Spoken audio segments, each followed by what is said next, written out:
Okay, good afternoon everyone and welcome back after a short break of visit to the science exhibition, and I'm sure all of you must have had some portion of lunch because empty seats are indicating to me that people have gone for a siesta, a typical Goan siesta, but I hope that they will all join shortly. We have a very interesting session post-lunch, and this was kept with purpose so that people feel more energetic, because both the people who are going to talk are have done commendable job in their own domain areas. So the first is the interactive lecture on 7 continents, 7 summits by the young achiever. But before she comes, probably it will be my duty to introduce her. So Kamya, can I request you to come here so that I introduce you and they can see you as well. So a big round of applause first.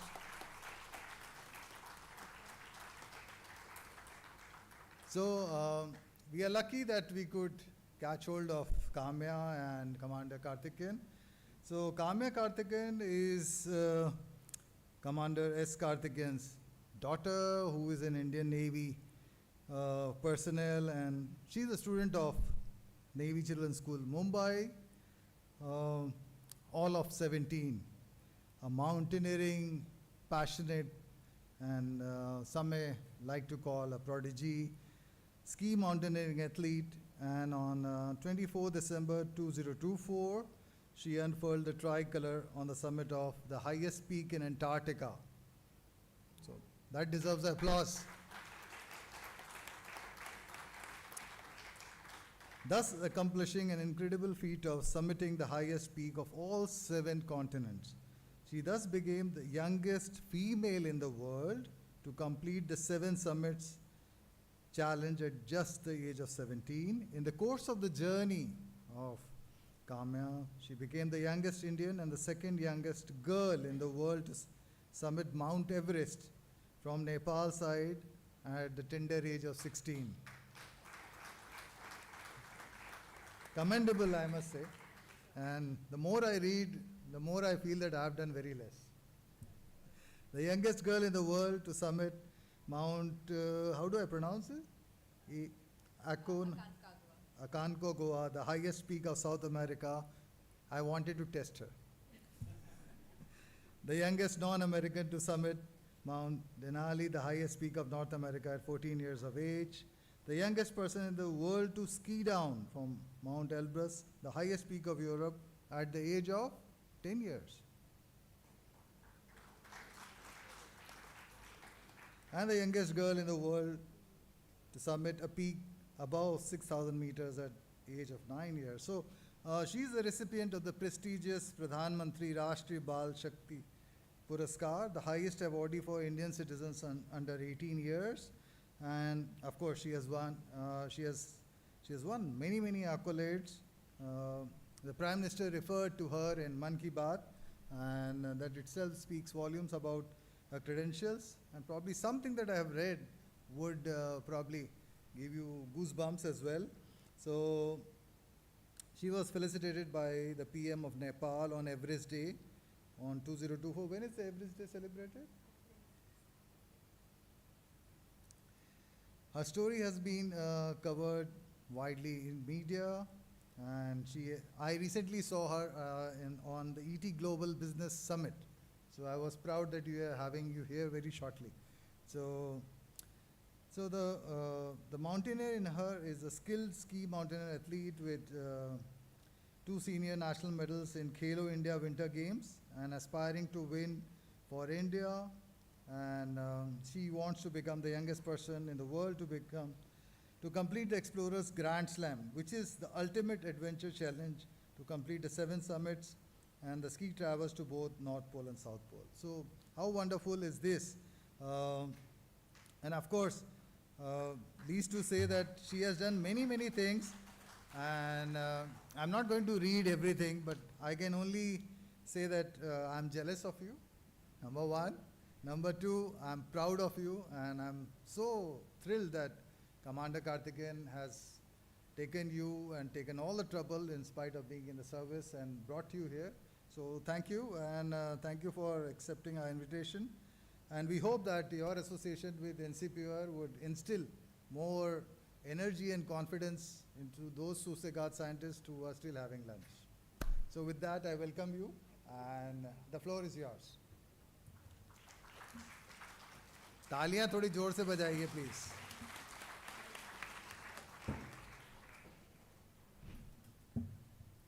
Thank you so much, sir, for that wonderful introduction. I hope the rest of the talk lives up to your energy. Very good afternoon to everyone present here. At the outset, I would like to thank NCPOR for giving me this wonderful opportunity to attend this event, learn a lot more about the polar regions, and also to speak to all of you today.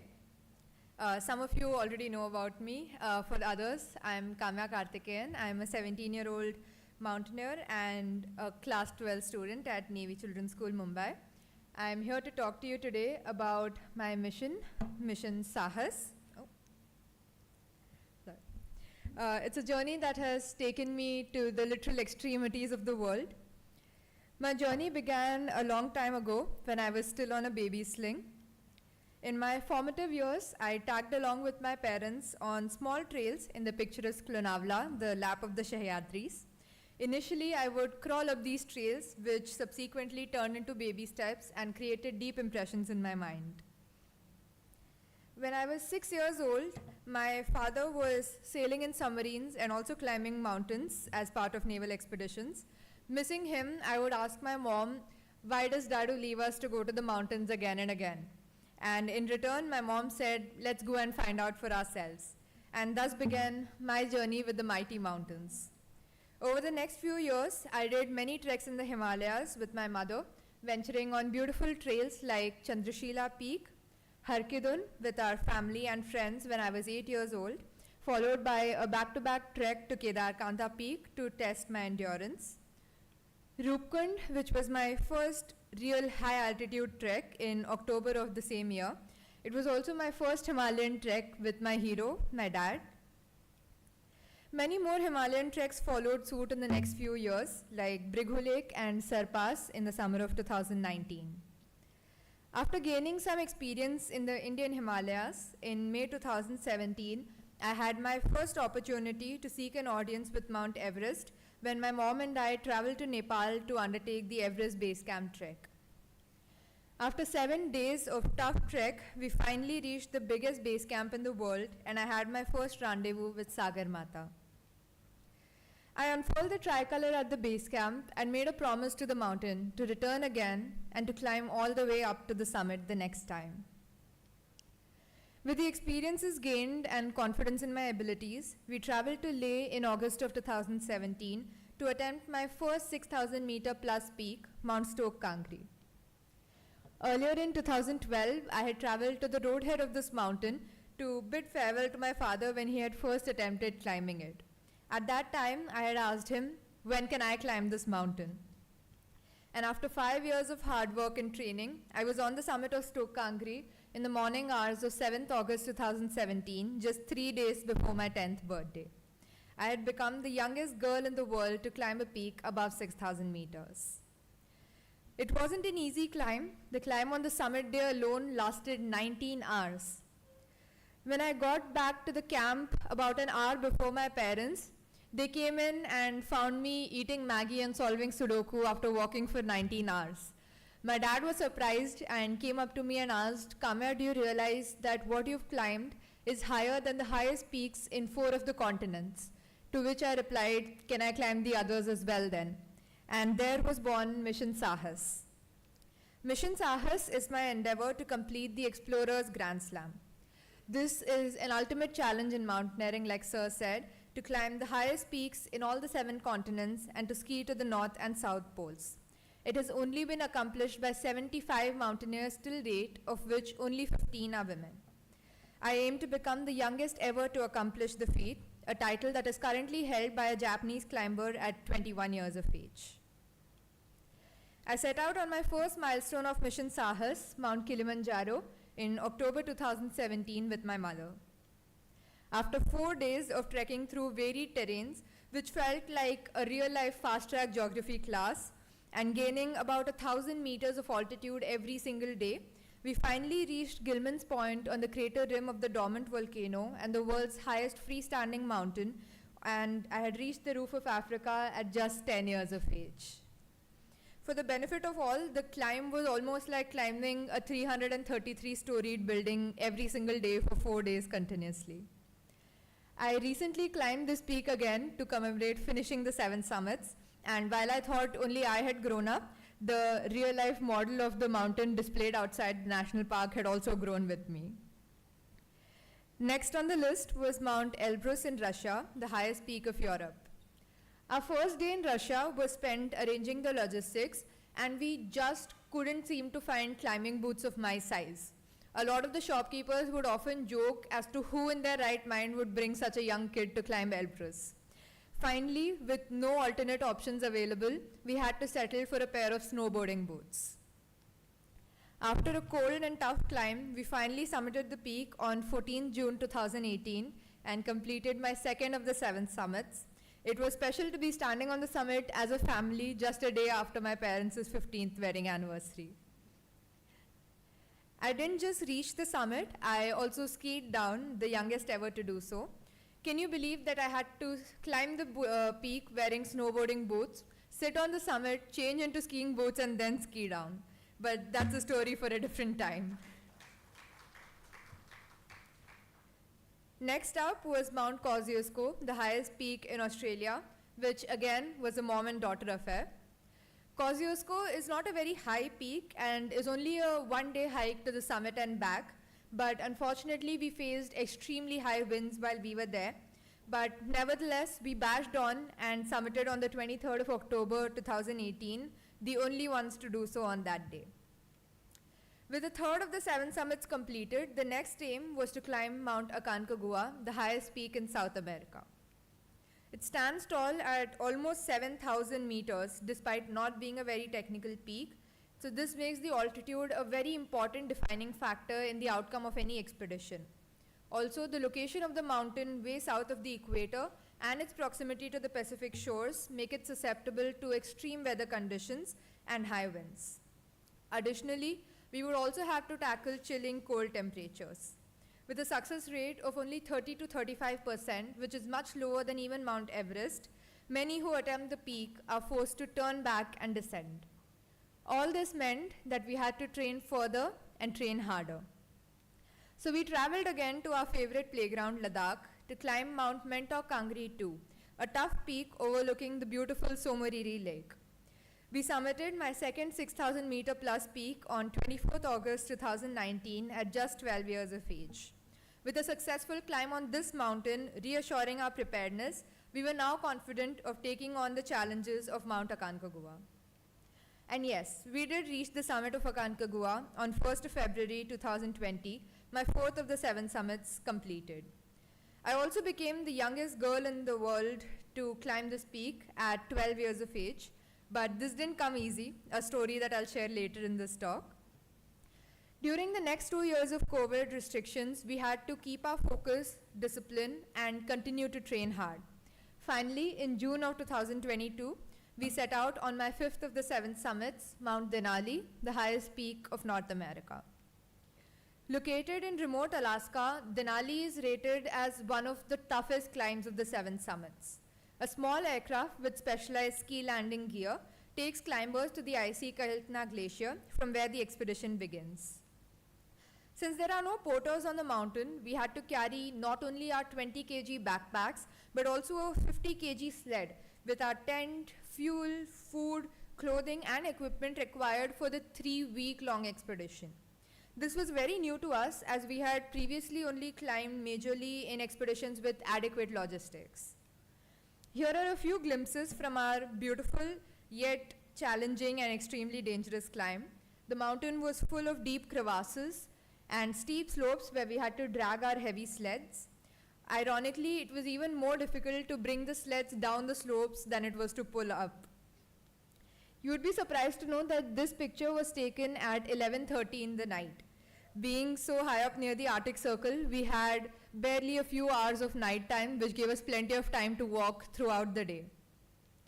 There were a few stretches of the climb that were quite literally on the edge, and we had inched forward through 5 camps and finally set out on our summit push. But before we could have an audience with the summit, we had to encounter a sharp knife ridge that you see in the picture that came after nearly 8 hours of climbing. A huge mass of ice can be seen right at the top of this image, just waiting to dislodge itself at any given moment. After a long and tough climb, we finally reached the summit of the 6,190 meter high Mount Denali on 27 June 2022, my 5th of the 7 summits done at just 14 years of age. With this, eyes were set on the next milestone, Mount Everest, and a rigorous 2-year-long sojourn began. Climbing a peak like Everest is a very serious undertaking. Every climber needs to be Everest ready, a perfect mix of physical, mental, and logistical preparation. Anything less could be fatal to the climber themselves and everyone else on the mountain. Preparation for a climb like Everest takes perseverance and discipline over many years. In April of 2021, I underwent the basic mountaineering course at the National Institute of Mountaineering and Allied Sports in Arunachal Pradesh to hone my technical skills. We had to constantly train to improve our lung capacity and endurance, both of which are extremely important for sustaining the rarefied atmosphere of the mountains. And running turned out to be the best solution. Taking advantage of being so close to the Sahyadris, we ventured out on many treks to strengthen our legs and keep in touch with walking on rough terrain. And when we couldn't hit the hills, we took to climbing stairs wherever we could find them in the concrete jungle of Mumbai. We've also been training in Gulmarg to increase our cold resistance and improve physical strength, and this has almost become a yearly pilgrimage for us over the last 11 years. In January last year, I participated in the ski mountaineering events of the Khelo India Winter Games and clinched a gold and a bronze medal in 2 different disciplines. I believe it's our training regimen in Gulmarg which ranked in these results. Thank you. For actual training on the mountains, we set out to climb Mount Kangyatse 1 in September 2023 as a pre-Everest expedition. This is a technical peak towering 6,401 meters, again in Ladakh. As you can see on the screen, we trekked through many beautiful and unique landscapes on our climb. We also climbed up steep slopes with long and never-ending technical stretches. But all the efforts paid off when we reached the summit of Mount Kangyatse 1, my 5th summit above 6,000 meters, on 11 September 2023. Becoming the youngest person to summit the peak. With this successful summit and all the previous training endeavors, we finally believed that I was ready for Everest. All these experiences had made us wiser, stronger, and more determined than ever before, preparing us well for the extreme tests that Mount Everest was sure to give. When someone pictures a mountaineer, the first image that comes to mind is probably that of a maverick, a robust, thrill-seeking individual with little to no care for safety. But in reality, the success of any expedition, like many people here would know, depends largely on meticulous planning. Every aspect has to be thought of and catered to. Training, logistics, sponsorships, and even the smallest details like the socks that need to be worn on the final summit day. One small mistake on a mountain like Everest could mean the difference between life and death. After all of this good preparation, we were finally in Nepal on this same day last year, and with the blessings of Lord Pashupati, we started our expedition on the 6th of April. The expedition on Everest can broadly be split into 3 different phases: the approach, the acclimatization, and the final summit push.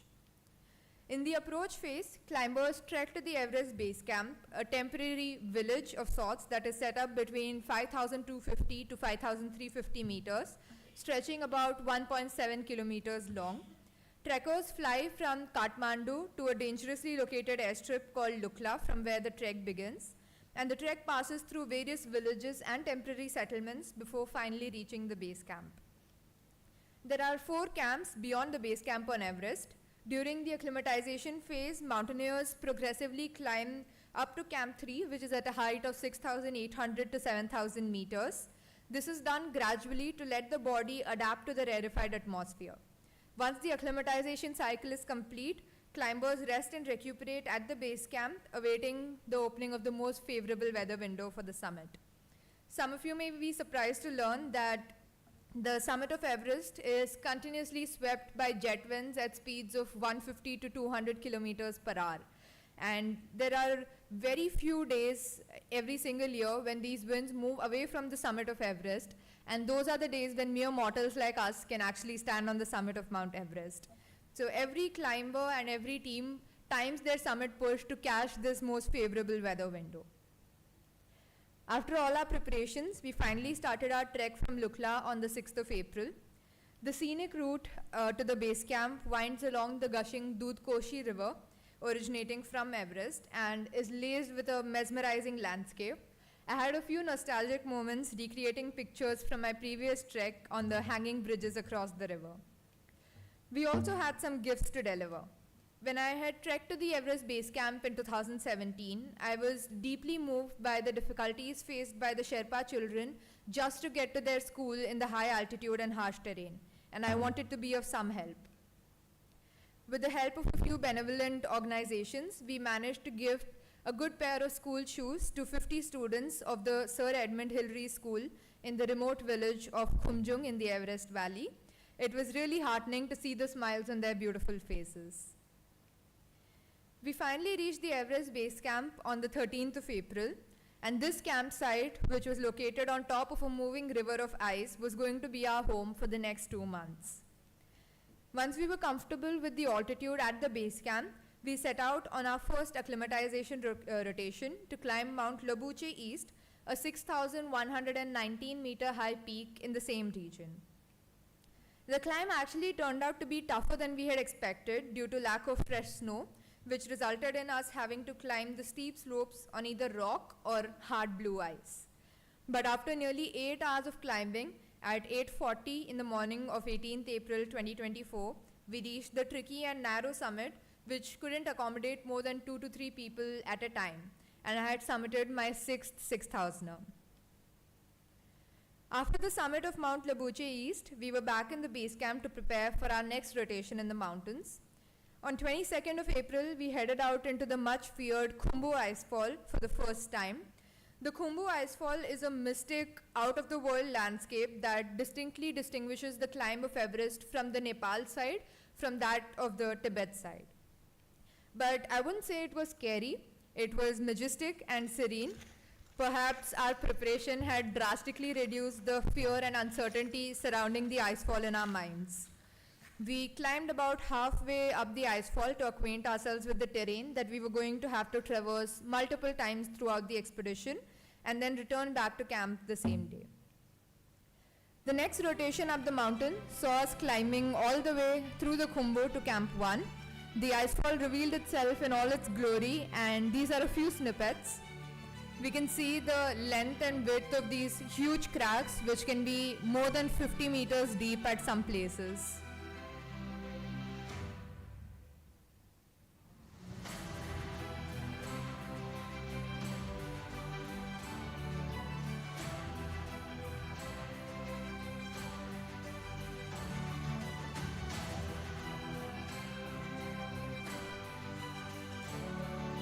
And while we can enjoy the scenic beauty in the video, this is exactly what a climber sees when they're climbing down these ladders.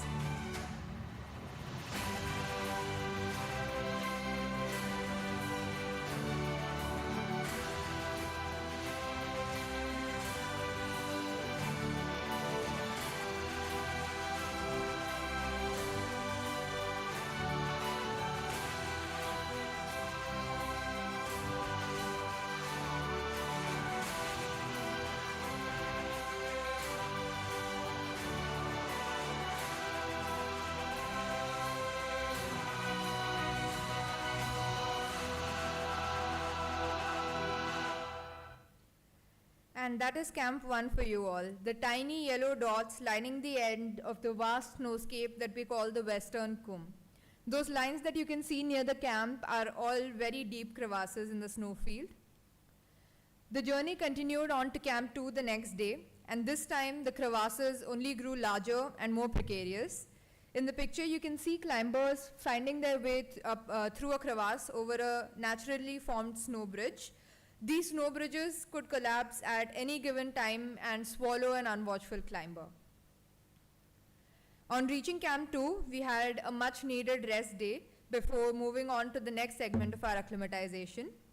Though it looked like we were living in comfort, a few games of chess revealed that our brains were performing suboptimally even compared to just the base camp. The next day, we started out at 4 in the morning to climb towards Camp 3. Now, Camp 3 is set in the middle of a long, continuous, and steep technical section called the Lhotse Face. We reached the bottom of the Lhotse Face after about 3 hours of climbing and climbed the face for another hour before turning back and descending to Camp 2. The next day, we returned directly from Camp 2 to base camp, and our bodies were now completely acclimatized. With good preparation, sufficient recuperation, and loads of good wishes, we finally set out on our summit push on May 16th. Unlike the acclimatization rotations, this time around there were many more people climbing at the same time as us, and we started encountering traffic right from the icefall. Also, we had to walk from base camp directly to Camp 2, so the traffic made what was already a long day even more longer and tiring. After a rest day at Camp 2, we moved to Camp 3. This was an exciting day because we were using our oxygen systems on an actual climb for the very first time. Having acclimatized well, I reached Camp 3 in just about 3.5 hours.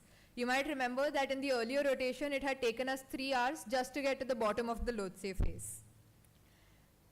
After what was one of the toughest days of the expedition, we finally got to Camp 4 on 19th May 2024, and the rest is history.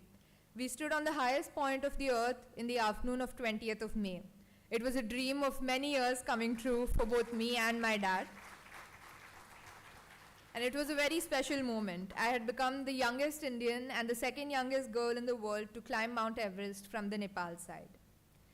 Though we couldn't get a very clear view from the summit due to bad weather, we were rewarded for a successful summit with an amazing sunset while we were making our way down to Camp 2 and then down to Camp 4 and then further to Camp 2 the same night. Antarctica proved to be the final frontier to test my resilience. We touched down on the blue ice runway of Union Glacier in Antarctica on 17 December last year and almost immediately flew out again to reach the base camp of Mount Vinson Massif. We reached the Vinson base camp after a pretty long journey of 26,133 kilometers and 6 flights from home, and were ready to start the climb after a few days of preparation at the base camp. The carpet of ice was never ending, and so were the days. Our shadows literally never disappeared. On many occasions, we could not even guess where the trails led or what lay under those hovering clouds. The remoteness and harshness of the terrain was definitely quite intimidating.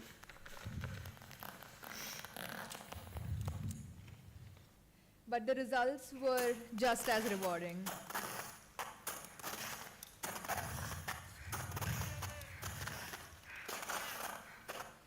Finally, after braving a plethora of challenges, we had inched close to the summit.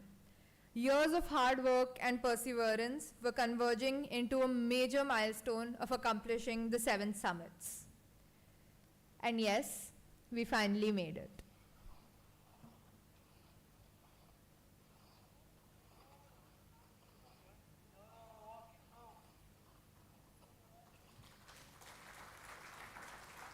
Thank you.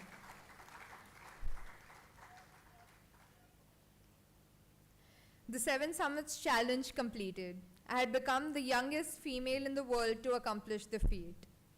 Yes, it is a great feeling that I have not just set foot on the 7 continents, but the highest points on each and every one of them. But what you just witnessed was the tip of the iceberg.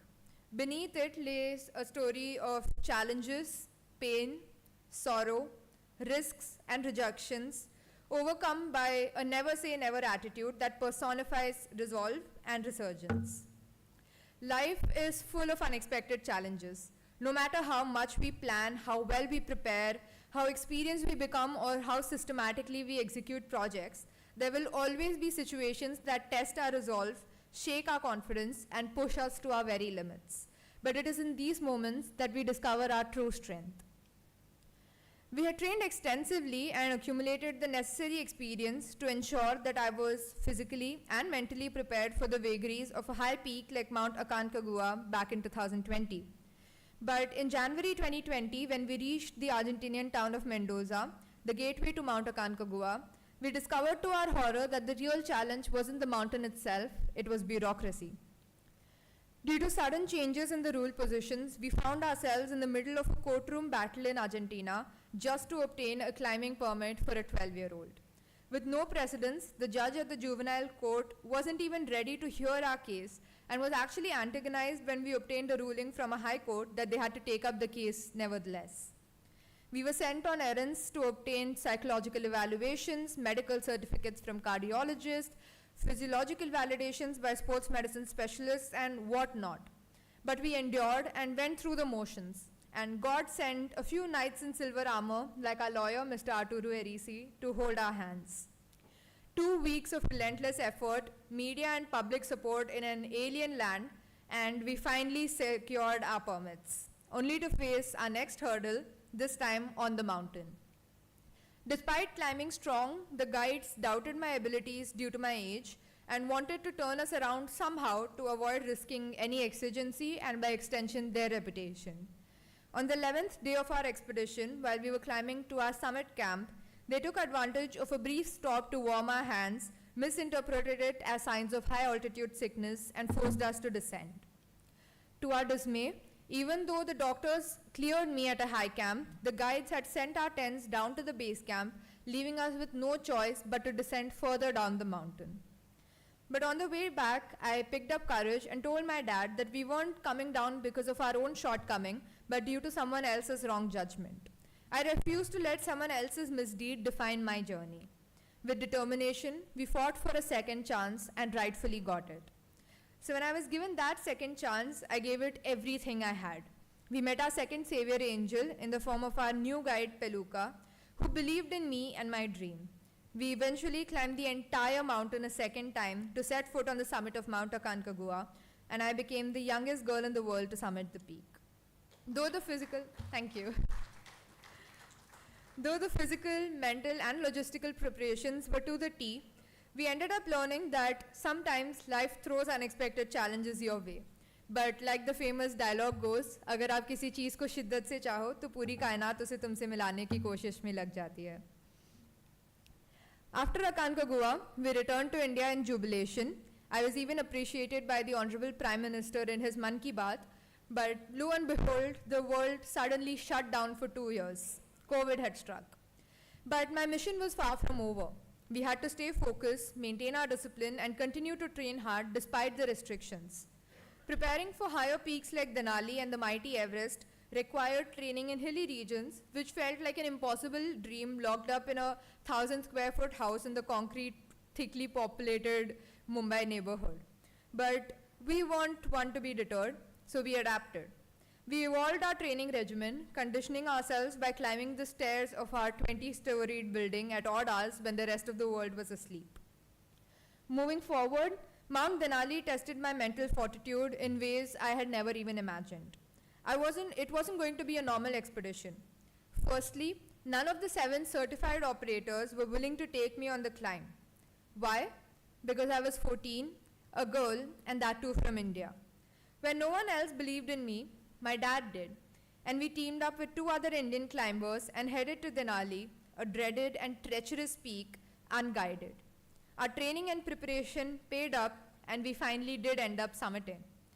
But then the most terrifying part awaited us, descending as the lone team through a melting glacier riddled with open crevasses. The natural snow bridges over them had disappeared due to the early onset of summer. It felt like a minefield, and when we called for rescue, We were told that no help would arrive unless an accident had already occurred. We were stranded, lost, and had no idea how we would get back to the airstrip at the base camp alive. We were scared, but sometimes fear is what keeps you alive. With fear in our hearts but determination in our minds, we decided to move forward carefully. As we inched ahead, probing every step patiently, we were surprised by the 40 climbers who were up in the mountain. Hearing of the precarious condition of the glacier, they had decided to terminate their expeditions and come down. They joined us, creating a chain of safety, and after 8 grueling hours, we finally reached the base camp. From that condition to making it here alive to share our story, I consider it a lucky break. But the ultimate test of overcoming fear came with Mount Everest. After weeks of acclimatization and a very tough climb from Camp 3, we had reached Camp 4, the final shelter at 8,000 meters, well above the death zone, from where climbers head out to the summit. The plan was to leave Camp 4 at 8:30 in the night to reach the peak by sunrise. Only this would allow us the time to descend all the way back to Camp 2 the same day. But as with all great journeys, things didn't go as planned. High winds of more than 100 kilometers per hour forced us to wait, uncertainty creeping in with every passing minute. At 3:30, just when exhaustion and doubt were turning into dejection, we were told that the winds were expected to die down as the day progressed and that we could move then. But what this meant that we had very less time to reach the summit and then to turn back around. It was unusual and a very risky decision to take, one that tested our abilities to adapt. But in the mountains, as in life, flexibility and trust in your preparation makes all the difference. We had trained for this moment, and so we got ready and started out on the summit climb in not so ideal conditions.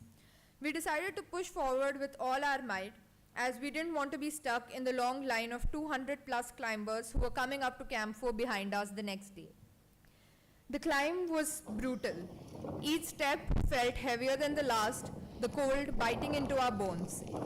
At one point, my Sherpa and I surged ahead, and my dad found himself separated from me, surrounded by nothing but white mist, with the Sherpa and the howling wind as his only companion. Fear was inevitable, but panic was not an option. In that moment, we realized that success isn't just about strength and endurance. It's about mental resilience. We focused on the climb, controlled my breathing, and just put one foot in front of the other. And after hours of battling extreme conditions, we stood on the summit of Mount Everest. The view was breathtaking, but more than the scenery, what mattered was the journey, the struggles, the lessons, and the belief that no obstacle is insurmountable if you stay determined and adaptable.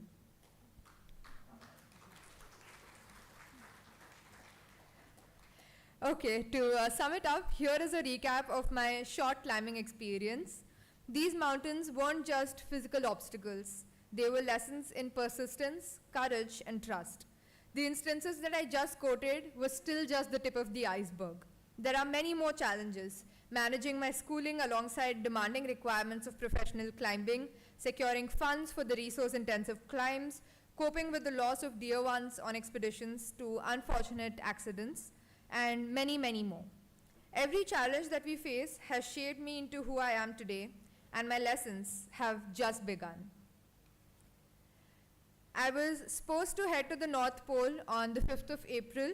However, due to various geopolitical reasons, the expedition has been called off for the 7th consecutive year.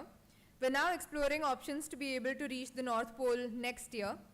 I also plan to ski to the South Pole in December of 2025. This will let me complete the Explorers Grand Slam in 2026 at the age of 18 years and a few months to become the youngest ever to accomplish the feat. The current record, like I said, is held by Marine Minami of Japan at 21 years. And I hope all of you will keep us in your prayers and keep praying for our safety and success in the mountains. Before I end, I would request all of you to follow my journey on my social media handles. Thank you all for being a wonderful audience to my story. I sincerely hope it inspires many more to take to the outdoors and lead an adventurous lifestyle. Thank you.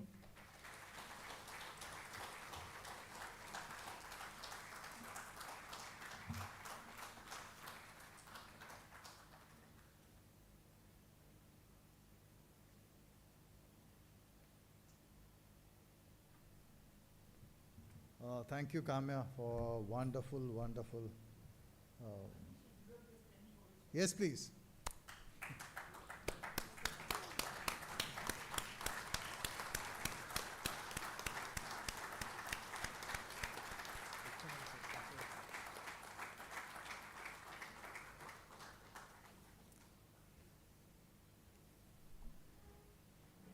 So, thank you. Thank you. And just wonderful to hear all this. Would you be able to take some quick couple of questions, yeah? Yeah. So a couple of quick questions from the audience and probably, yeah. Anyone in the first row? Rasik Saab and Harsh Gupta sir both have. They are the youngest on the block. How are you getting your weather forecasts or weather guidance? On most of our expeditions, on most of the other expeditions, we use mountain weather forecast apps, which give a decent forecast of how the weather should generally look over the next few days. With Everest, because it is usually such a landmark expedition for any person climbing, it's usually a once-in-a-lifetime expedition. Each operator has a meteorologist who's not in Nepal, they're sitting in any corner of the world. Our meteorologist was sitting in Canada and giving us weather predictions. And they're constantly watching and monitoring the weather and giving us the best window. Thank you, sir. Did you ever fall in a crevice? Not personally, sir. Thankfully, touch wood. I've always learned to be very, very careful. We had a very close call when we were climbing Mount Denali. While we were descending down from the mountain, we had started out when it was still daylight and I was wearing my goggles and I have a very high power in my glasses, so I can't see without them. So even after it had become dark, I hadn't taken them off. And while we were coming down, I was walking in front. I had my sled behind me, my dad's sled behind that, and he was controlling the directions from behind that. So we had about 20 or 30 meters of distance between us.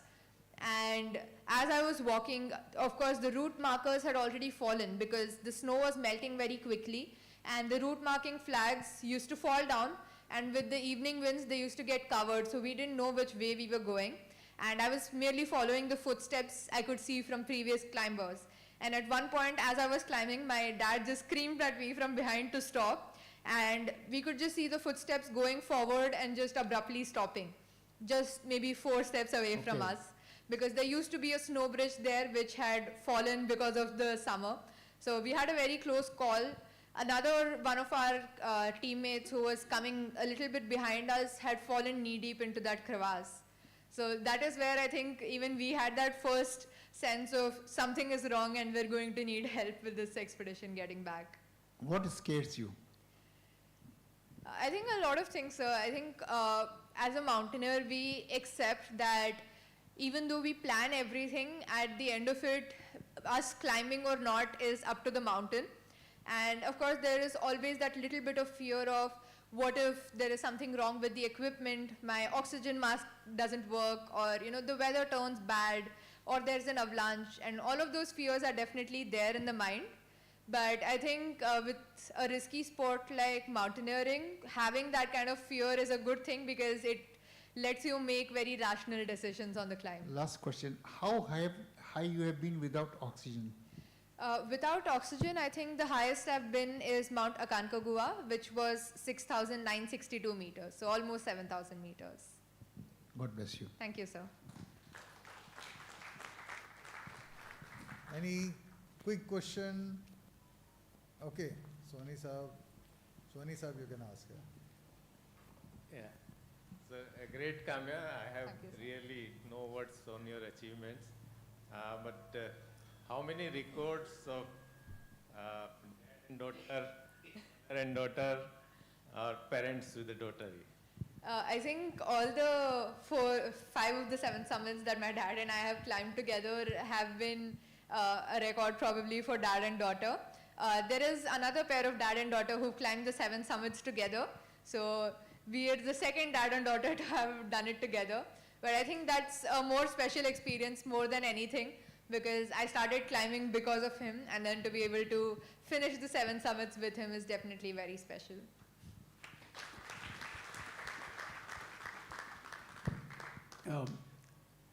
First of all, very hearty congratulations to all the achievements that you have done at this young age. I have a son of your age, and I still feel that he's missing out a lot as far as the outdoor sports is concerned. But this question is not to you, I'm asking your father. As a parent, how difficult do you find in adjusting your daughter's school life versus outdoor life, outdoor sports life like this? Thank you, sir, for posting the question, because it is an important factor to think about. Actually, children have a lot of dreams. All our children have got great dreams when they are young. Most of those dreams don't take flight because elders don't imagine that this dream can come true. Most of those dreams. So it's very important for parents to dream along with their children. I wouldn't say for their children, it's actually along with their children. Because if it was not for my wife to take her on the first Himalayan trek, I don't think Kamya would have ever started trekking. So it's a difficult proposition to manage studies, to manage other family requirements, relatives. Because somebody even posted me this question, how foolish of you to take your daughter and climb Everest. Not because both of you were in harm's way. Think of the poor lady back home who is missing both the dear ones out in the mountains. It is a tough call, as it is for any other field. I'm sure all parents letting their child write a JEE exams go through the same kind of feeling in their heart. But that is how life is, and if we set high goals, I'm sure all of us can reach those high goals. So it's very important to set those high goals at the first place. Once those goals are in place, I'm sure things will fall in place. We never thought that we would climb Everest ever together. 2017, I was supposed to climb Everest as part of the Navy, and I missed out on it due to some work requirements. I never thought after 7 years I would be climbing the peak along with my daughter. So if you set big goals and work hard, I'm sure everything will fall in place. And Okay. Just to add to that, sir, with what you said earlier, I think we've always believed that everyone, even a mountaineer, doesn't necessarily have to climb Everest. In whatever field someone is interested in and they're good at, you just need to summit your own Everest, which is when you reach a point where you think you're completely exhausted and you're done and you just can't go further. And from there, when you take that one step and put it forward, then that's your Everest. And I think everyone just needs to climb their own Everest. So she summed up in the most beautiful way that everyone has their own Everest and everyone has to climb their own Everest. Need not be the Mount Everest, but everyone in the life has Everest. Thank you, Kamya, and it's wonderful to have you here. Come on the days, please. Yeah, to do the honors. Yeah.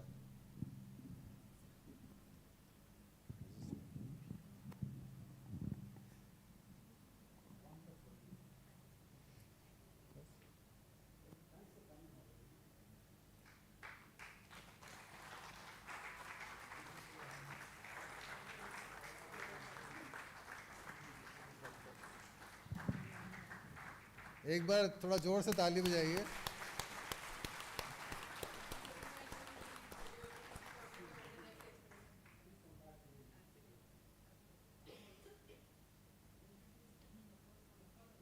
Yes, yes, please.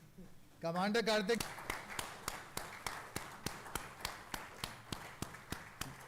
And may we have many more such fathers.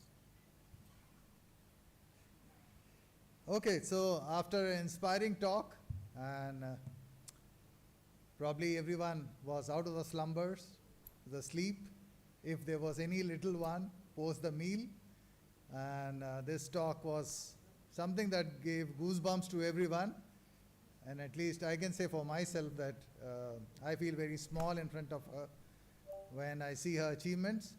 Fantastic is the word, and probably I'm overwhelmed at this stage. But the next speaker is somebody whom we all adore, whom we all respect, and do I need to give an introduction to him? I really don't know. It's a big dilemma for me because everyone knows him so well that it will be very shallow on my part if I say something and I miss. So here's the next person who is going to give a keynote on Pulse and Blue Economy is none other than Dr. Sailesh Nayak, Padma Shri Sailesh Nayak, who happens to be our RAC chair as well, who happens to be our former secretary, who is currently the director of NIAS, and the credentials are enormous. If I look at the CV and achievements, I feel that it is too short a time for me to say what all he has achieved in life, and probably one day I want to do maybe a talk with him on this floor and ask him many, many questions which I miss asking him. What drives you would be my first question, but not today. So he's, of course, he has many, many awards under his hat. All the fellowships that you know of, I'm not going to read, are all with him. All the awards that you can dream of are there in his CV, right from Hari Narayan Lifetime Achievement Award to Vikram Sarabhai Memorial Award, Bhaskara Award, and the list goes on and on and on. And I'm not going to read, sir, I'm sorry. There are so many awards, and so many people have recognized your work, and above all, most of you younger generation, those of you who are just joining NCPOR, probably, I don't know how many of you must have heard tsunami, at least in the textbooks. Those are just interns here. The Tsunami Center was initiated by, as Dr. Harsh Gupta is there sitting, but it was peddled further, I would say, and it was established by none other than Dr. Sailesh Nayak, and it is the center, nodal center, where you can see on the Twitter that any earthquakes, submarine earthquakes or earthquakes, whether you will get a likely tsunami. So that's the level of awareness in few seconds. So that is what is needed in a country which has a huge coastline. And at that time when we had a tsunami, people had read but never believed that such a thing can come. So with these few words, a geologist par excellence, Padma Shri and Director NIAS, may I request him to come on the dais and address the gathering on Pulse and Blue Economy, so closely related to his heart. Thank you. तालियां थोड़े जोर से बजाइए, please.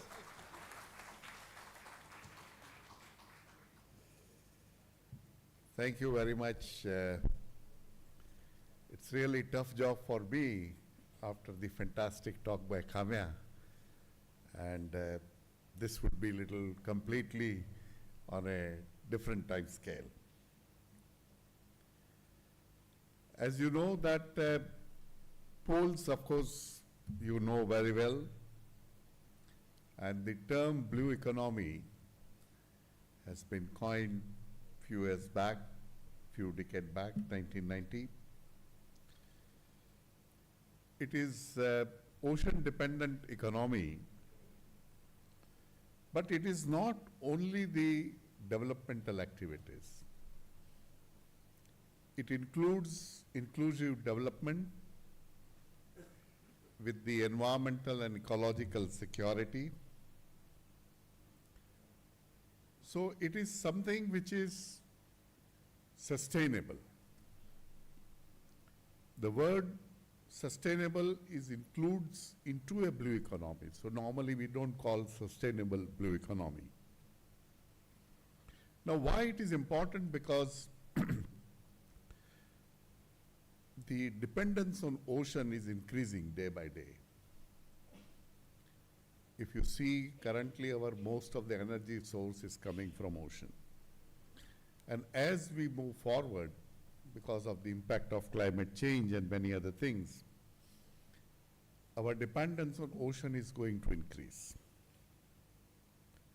And that is why in the last Sustainable Development Conference in 2012, they said that we need to move from green economy to blue economy.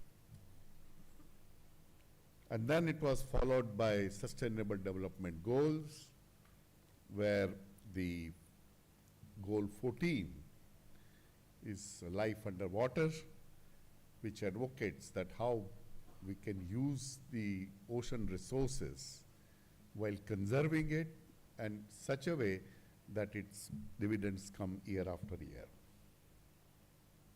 And then, of course, this decade also have been focused on the ocean, which is called UN Decade of the Ocean. And we need to build science which can allow us to achieve the Sustainable Goal 14. Now, in all this, the why the poles is very important. Now, as we see the Earth as a system, the ocean is one part.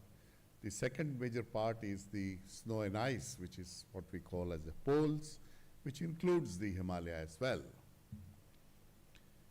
So what is the relationship between the polar and the blue economy?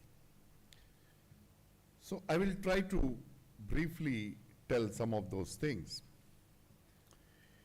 The first thing comes to our mind in the ocean is the fishery or the marine resources of the ocean, and here is very important. Because of the climate change, we have been seeing that the fisheries are moving polewards. Even in India, we have seen that the sardine and mackerel, which were very predominant on Kerala and Karnataka coast, now you see more on the Goa and Maharashtra coast, also on Andhra and Tamil Nadu coast. So fishery keep on moving, and they move towards the cooler climate because of the warming. The second thing, which is if you see in Arctic, there is a reports where the salmons are moving further northwards. Many others like fishery there, cod, the squids, shrimps. And if you go to Antarctica, we have a lot of interest in the shrimps, mainly essentially because of the protein requirement. The important thing which we need to understand that how the climate is going to affect these fisheries. There are some reports on this, but there is not much work done on the krill, and I know the Ministry of Earth Science has taken a major program to to work on the krills. The last expedition happened in '95, so almost 30 years back. So these resources are going to be very critical, especially after a few years when the current resources may not be sufficient, because we may have a population of about 9 billion people by 2050. So this is one area which we need to. Now, the fishery will depend on how well the marine ecosystems, the health of the marine ecosystem. And the three things are very important for us to understand about the marine ecosystem. One is what is the structure of the ecosystem, what is the specific functions any particular marine ecosystem does, and how vulnerable this system to climate change and other anthropogenic activities. Now, if you see in the Arctic, the large amount of fresh water which is being released because of the melting of the sea ice, how this is going to change the ecological dynamics in these regions. There may be changes in the productivity, there could be different interaction between different species. The important is that once the climate becomes warmer, whether this ecosystem will remain healthy or not. So this is an area which is very important. Because of that, there could be impact on the fishery, and that could impact our life. So there are two very important programs. One is census of marine life. We took a census every 10 years of people, where people are staying, what kind of their. Similar census has been started in the marine, right from the top to the depth, from microbes to well. We need to find out that what kind of species are there, what is their status, what is their health, and that has to be recorded.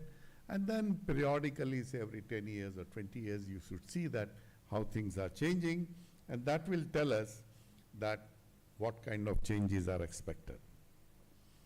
The second, which is very important, which is a part of this, is to record this, what is called as a ocean biogeographical information system. You need to record their location, their strength, their type. Each should be, and this is obvious. If you go to the website, it's open, and all this information is available. Now, there are several measures we have been taking in Antarctica also. The areas have been identified as the protected areas, and many times without, not actually to protect those areas, but more from a geopolitical point of view to show that they are controlling this area.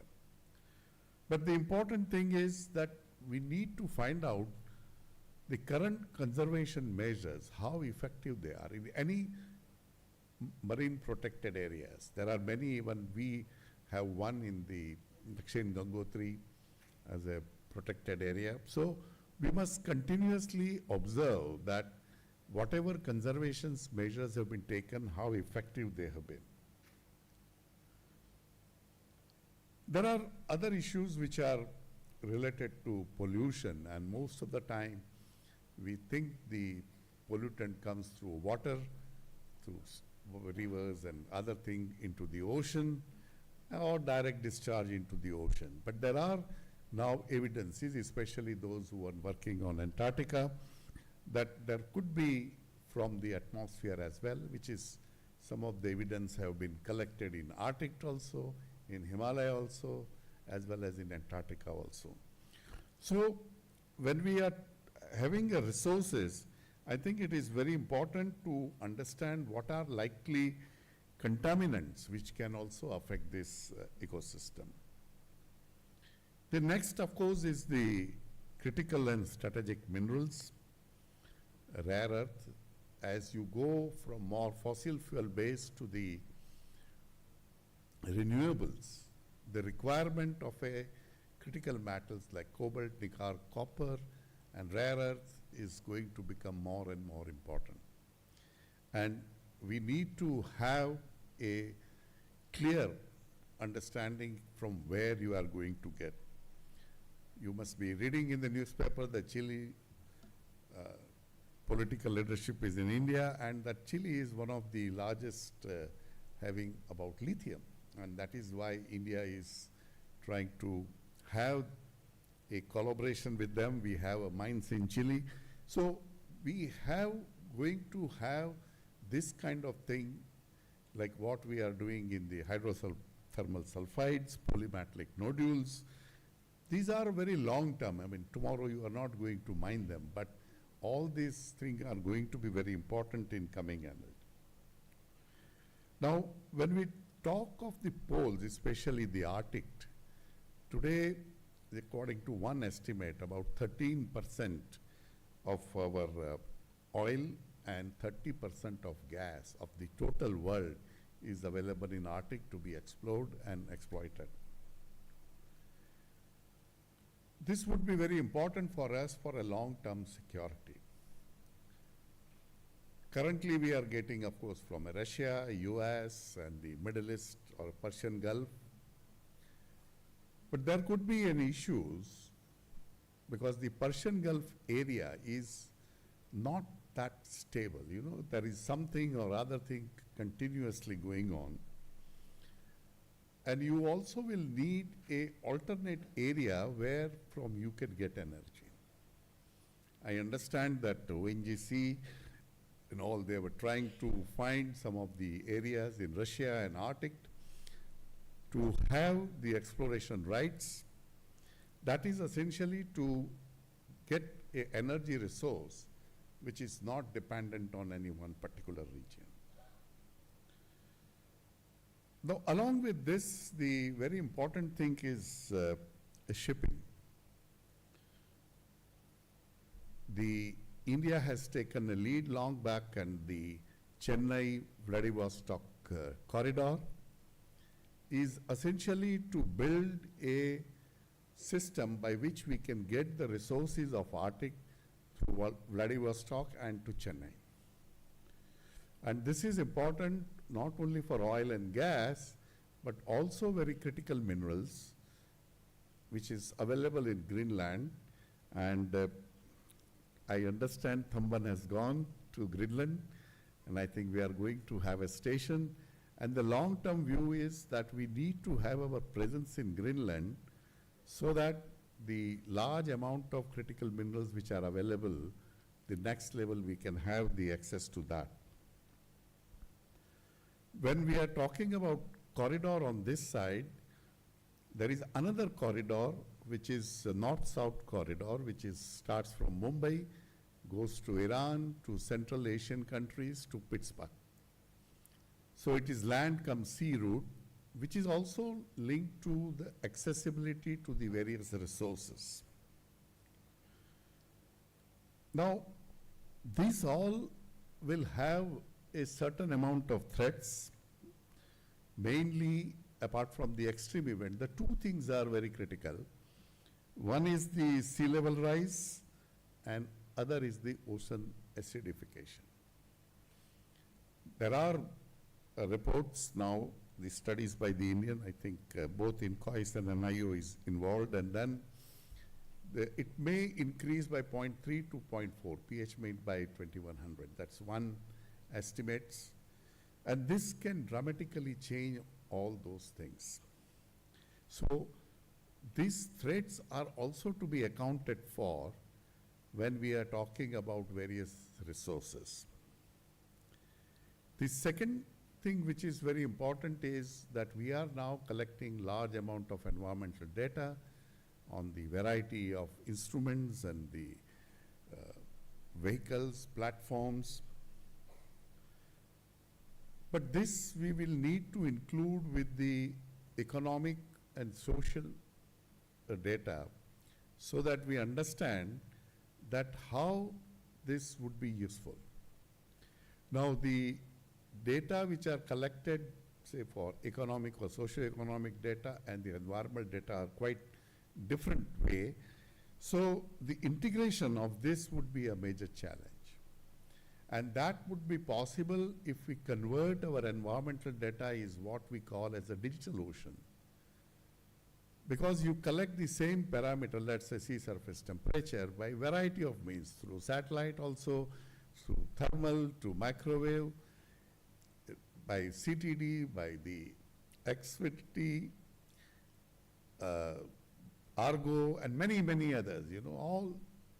Now, as an economist or as a person who looks at the, he needs only temperature data. So if you are collecting from 7, 8 different platforms, which may be very useful for scientific point of view, but so we must be able to build the algorithms to bring only one value which is useful for integrating with the socio-economic data. So this is very tough job, and I understand that the lot of work has been started in COIS, but there are issues to develop these algorithms and all. But I think ultimately we will have to move towards the digital ocean. Then only we would be able to integrate this data with the socio-economic data, and which will be useful for the blue economy. This is especially in Arctic, the economy will also depend what kind of a governance system. Antarctica, we know that there is Antarctic Treaty, and it is not under anybody's sovereign control, but the Arctic is by and large under sovereign control, and with CLCS coming, more area would go into this. So how do we access in such region the resources? So I think there are two major things. One, there are three major, Canada, US, and Russia, and then Norway, Denmark, and Iceland. So we have to now, India is already doing a bilateral arrangement, especially I understand with Norway. Denmark is under discussion. But we do not have any specific arrangement with the three major powers, that Russia, Canada, and US, about Arctic or about Antarctic. And I think it is very essential for us to have a bilateral understanding with these people, these countries, so that we can have an access to the last thing which is very important in India is that we have been working in Antarctica, Himalaya, Antarctica, and a lot of young people have a lot of interest in these areas. Unfortunately, there is not a single university has a formal education in cryosphere studies. We tried to do it in Delhi University but failed because of the certain internal politics. I think this NCPOR should take up a lead to have a formal education, at least if not at a postdoctoral level, to introduce to university where this education is provided. Because when you want to build anything, unless there is a formal education at different aspects on the ocean, on the poles, and how it is linked to the economy, it won't be successful. So I thank Dr. Thamban for inviting me and giving me this wonderful opportunity to share my views. And I'm sure that we would be able to take up this point further. So thank you very much. Thank you.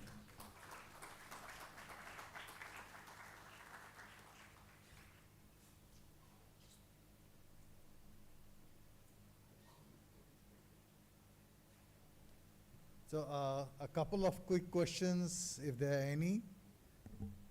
Yeah, Dr. Arvind Mitra, please. Yeah.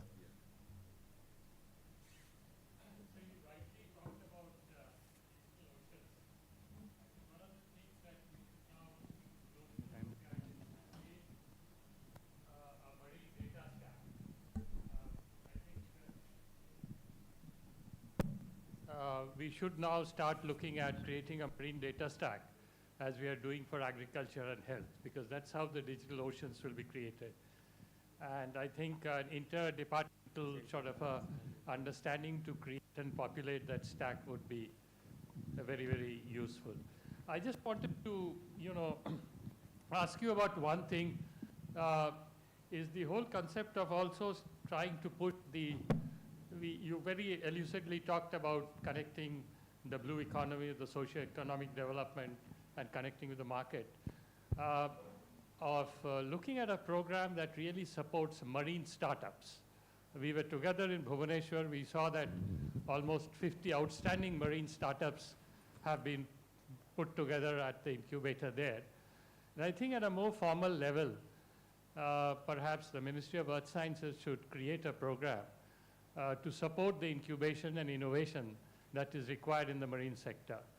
I've been associated now with both IIT Kanpur and IIT Madras, and I see there is a great movement looking at the oceans as the next really potential for all the resources. So your ideas and your support to that is what I look forward to. Yeah, I mean, your second question first. I think, yeah, the startup has to come up, and I'm sure that the end of this blue deep ocean mission, this issue will be come up, and is already there on the table. So the startup has to come, but I think we also need to provide certain information about what kind of a resources are available, and what we are looking for. There are some now, most of the thing which is linked to some of the seaweeds and those kind of thing, which is a lot of people have been doing, but there are many more things which can be taken up. So I agree with you. What I was trying DigitalOcean is that the data is already into a database, like INCOIS has a fantastic database which is available to everybody, and NCPOR has a fantastic data on the polar, and they are available to anybody. So the basic data is available, but that is more of a scientific data, and the Argos will be given as Argos data, the ship cruises will be given as a ship cruise data. What I wanted is that if I need information about any transact or any point or any given area or any volume, I should get one value. Not that the Argo is saying this or my ship cruise is saying that. So that integration of the information is very critical. So then it will be easier for the integrate with the socio-economic data. Thank you. Yeah, Sudhakar has one. You know, I think it's, in fact, as you know, right now, actually at the International Seabed Authority, there are, discussions are going on, to draft the exploitation code. I think it's almost 4.5 years has gone through. And actually it's high time that, we have to have an exploitation code and all, in the sense, it is already in the regulations of the Seabed Authority. As soon as any country is expressing its interest to exploit, and from the date of that, within 3 years you have to have an exploitation code, otherwise you can go ahead. And it happened in the case of Nauru. They have already given, it's already exceeding. Whereas at large, in fact, actually there is an opposition for deep sea exploitation. Actually, that is especially about the polymetallic nodules, hydrothermal sulfides and cobalt crust. Now I want to always interlink. It is not that you have to go deep down and do it only for blue economy. Blue economy, it can be manifested even horizontally also. You don't have to go deep down. I think it is high time, even at some point of time India has to express it clearly. It's okay. Actually, we all have invested into this, the so-called Antarctic as well as polymetallic nodule program, whereas are we really belonging to that? Everywhere it is used by our Prime Minister, Vasco-Da-Gama. Do you really mean it, or are you there with the others? No, I think actual mining, I still think it is maybe 2-3 decades away, okay? But we need to build the technology, and there would be many issues, because like in petroleum, we didn't build any technology, and we actually depend on somebody else to provide rigs to everything coming from outside. So I think first is we need to build a technology, and for that, whatever needs to be done, we should be doing that. At the same time, the many such things, even metals, available in water itself. Sunil is here, and we have some initial very promising data on many aspects. We also tried to do an experiment to get uranium from the water, but somehow it didn't work out.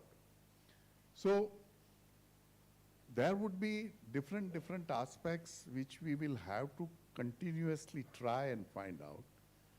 When it will become a commercially success, it is a different issue. But our job is to understand and build technology When it would be useful or not useful, will only time will tell. But if you do not have a technology, say like in 1948, 2048, when they say Antarctica Treaty is over, and we have not done anything, let's say, on Antarctica, who will allow you to sit on that table? Nobody. So when the decisions are made we should be at that high table so that our views are heard. So that is what will happen only if we build our science and technology to that level where they will, we can earn their respect. And that is what we should be trying.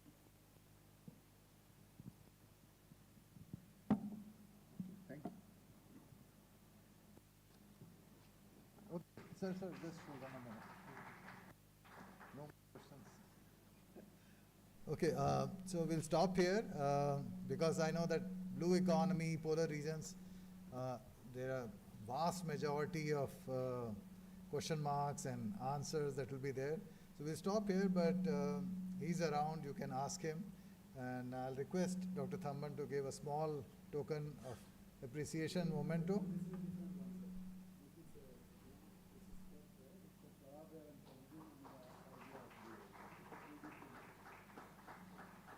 A big round of applause, please. Yeah.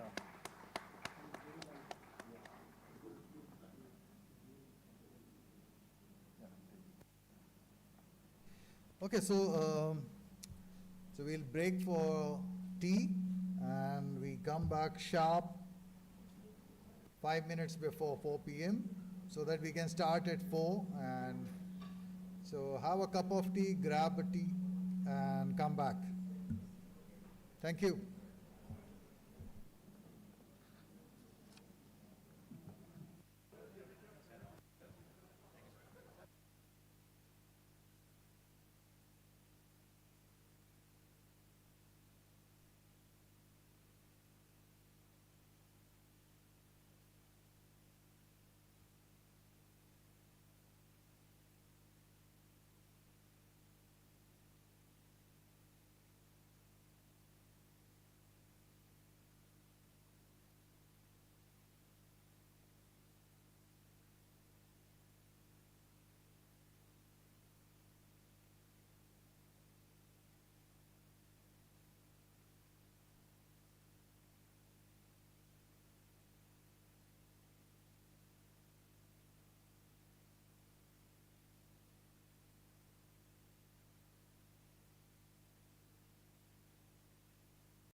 So good evening, everyone, and it's time that we enter into the last leg of the first day, and that's the panel discussion on poles and oceans in shaping Viksit Bharat. As you all know, that's the clarion call of our Prime Minister to have a developed nation by 2047, and you would all appreciate that our Secretary has, I think, n number of times in recent past, in last 1 year, has always mentioned this, that the decade of 30s would be one of the poles.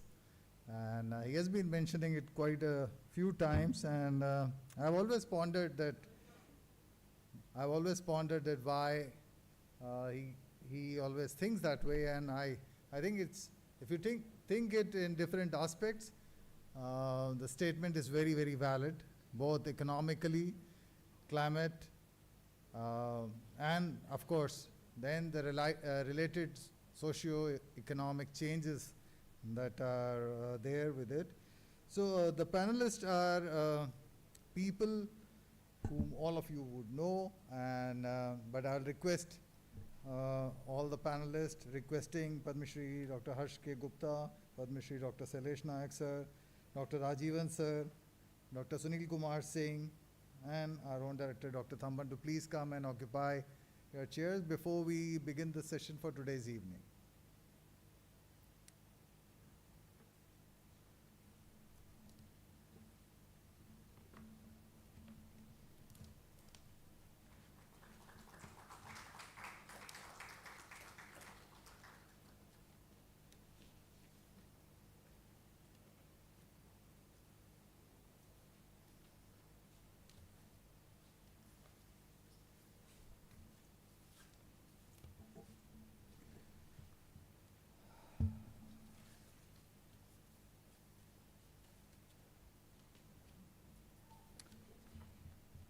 Okay, so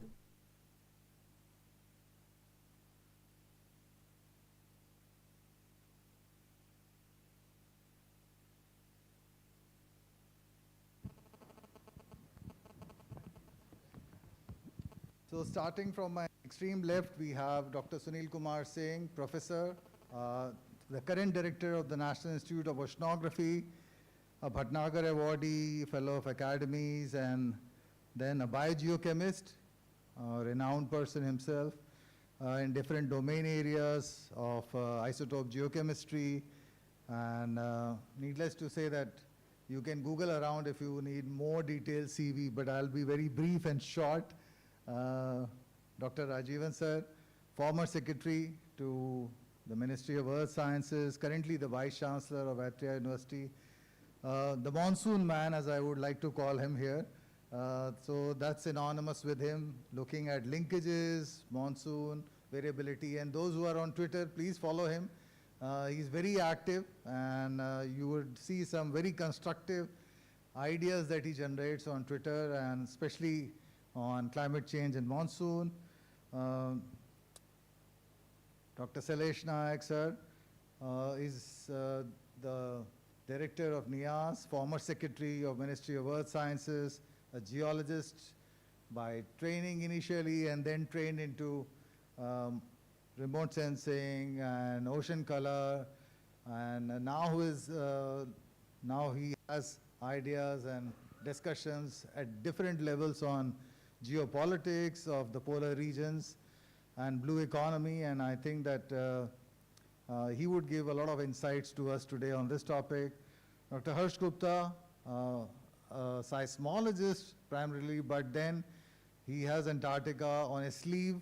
He loves Antarctica, and therefore he loves Southern Ocean, because I remember that Southern Ocean was started when he was the Secretary, and he understands and appreciates Southern Ocean very much.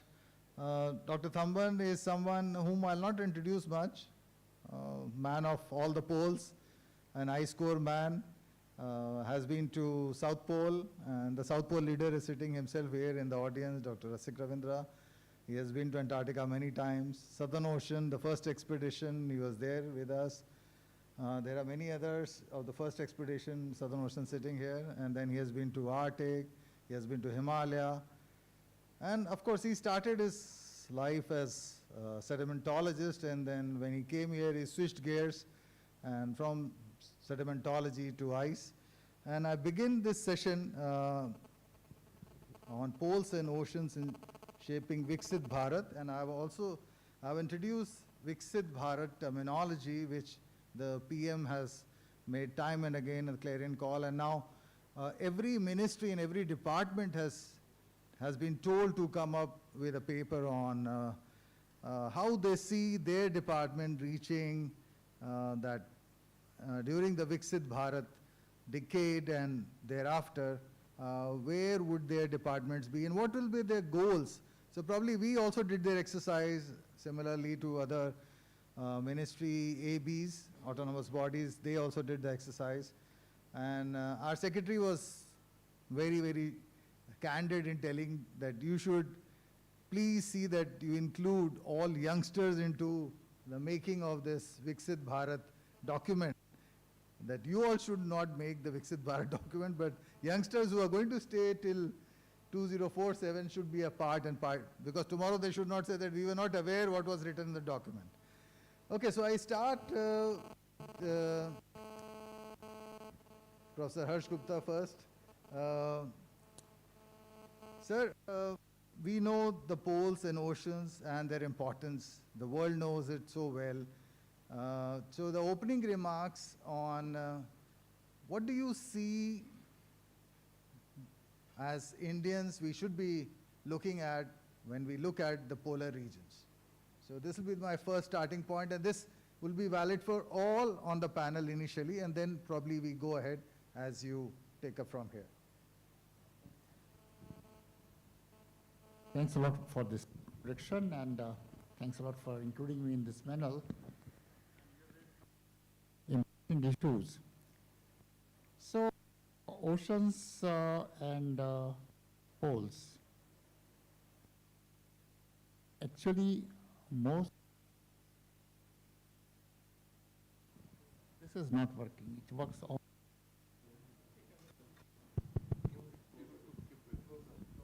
Okay, it will work if it's closed.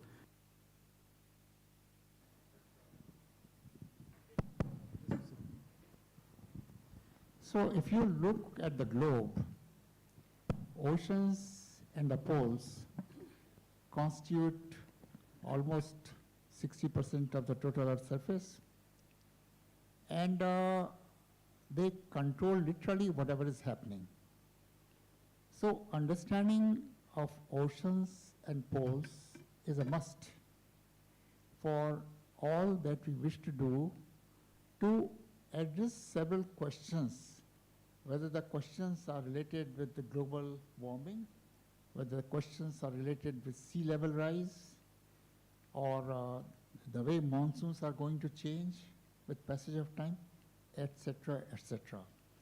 So what I will suggest, Rahul, that 2047 is very far apart from now. And we are talking of 2047 for almost last 2 years. I would like NCPOR to come with steps that will be taken. And these should be at most every 3 years, so that you have something to see that we said that by 2027 we will do so many things. And where have we reached? 2730, where have we reached? Because otherwise, if we talk just 2047, we are not talking of the steps that we are going to take to reach what we wish to reach by 2047. That is my first point. The second point, which is offbeat a little bit, but I must make it. You see, in a recent meeting on the Sustainable Development Goals, 17 Sustainable Goals, it was analyzed that what sciences are contributing to it.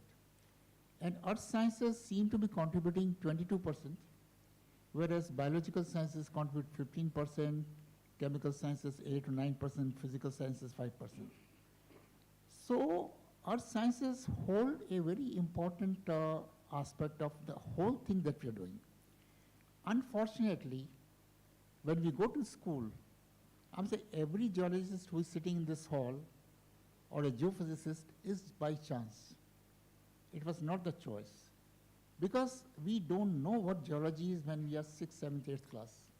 So I very strongly recommend and suggest that somehow the geology teaching should start along with physics, chemistry, and biology in schools, so we have students who get interested in the subject, and ultimately they can make a choice that whether they want to make a career of this topic or not.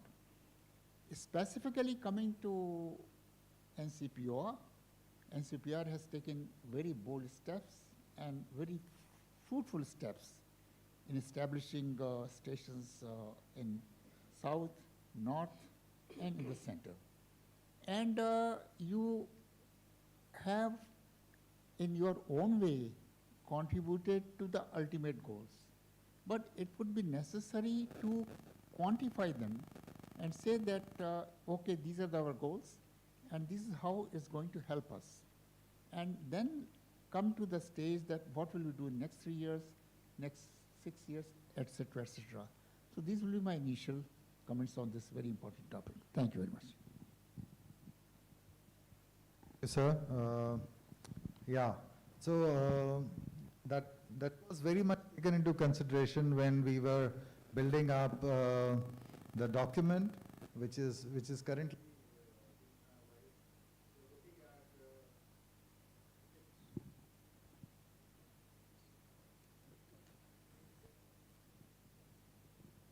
So we looked at steps, and we looked at 5 years, 10 years, and we have looked at that way, but you added a very good point on education at schools. But I'll still leave the floor for every speaker on how they feel as to poles and oceans in 2047 would dominate or the Viksit Bharat. And I'll request Dr. Sailesh Nayak to please give his initial remarks. Thank you, Rahul. I would like to introduce some other angle to this.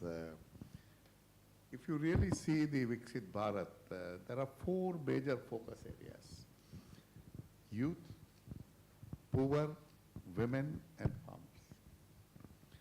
Now, we have to see that how we would be able to address some of these issues.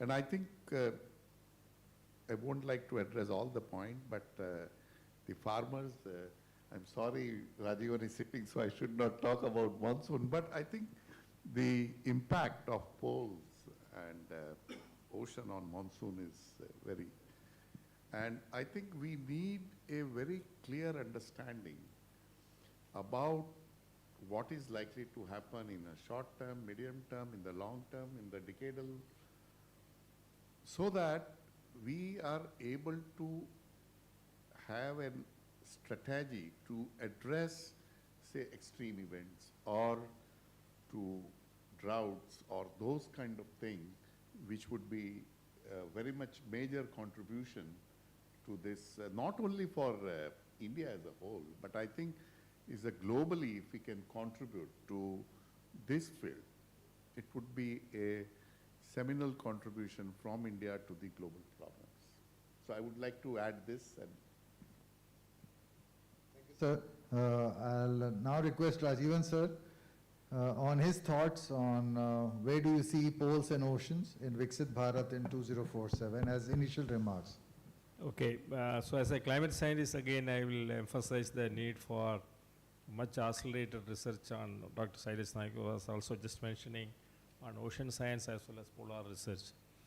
We have done a lot of good work. I am not saying that we have not done anything, but if we really want to achieve much more in next year by 2047, we need to emphasize the need for more investment in ocean research. For doing an ocean research in terms of observations, modeling, you need a lot of money. It's not a very easy job in terms of research. Ocean research involves, of course, Sunil Singh will know about the money involved in ocean research. The government of India has to spend invest a lot of money for ocean research.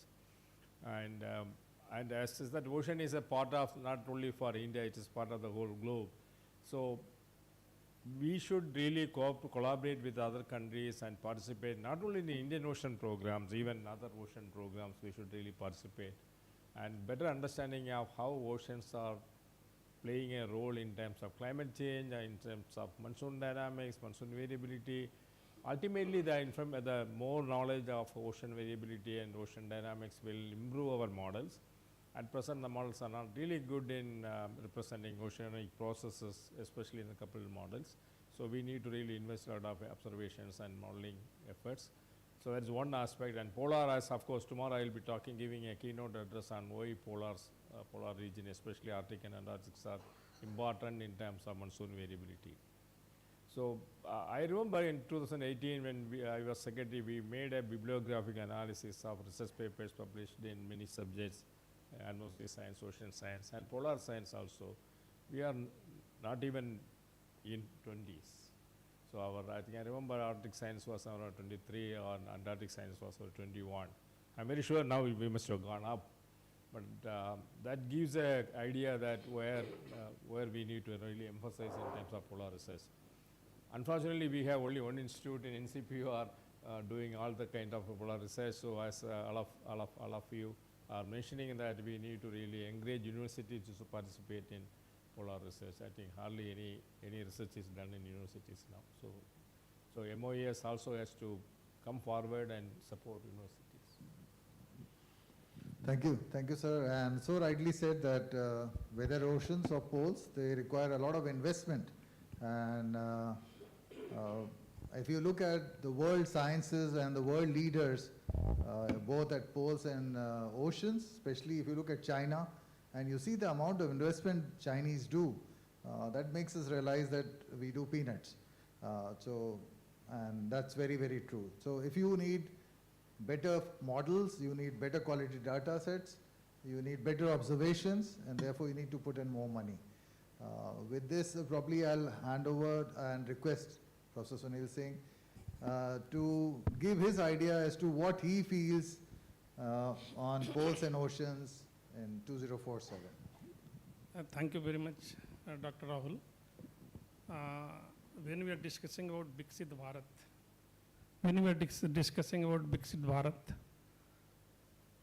we have to also think in terms of reliant Bharat, self-reliant. And if you talk in terms of, say, pole and ocean, till now, I think if you see our understanding, despite the fact that poles and ocean both are very, very important, not only for, say, understanding point of view, but if you see both pole and ocean, they are controlling the climate, they are controlling the resources, they are controlling the monsoon.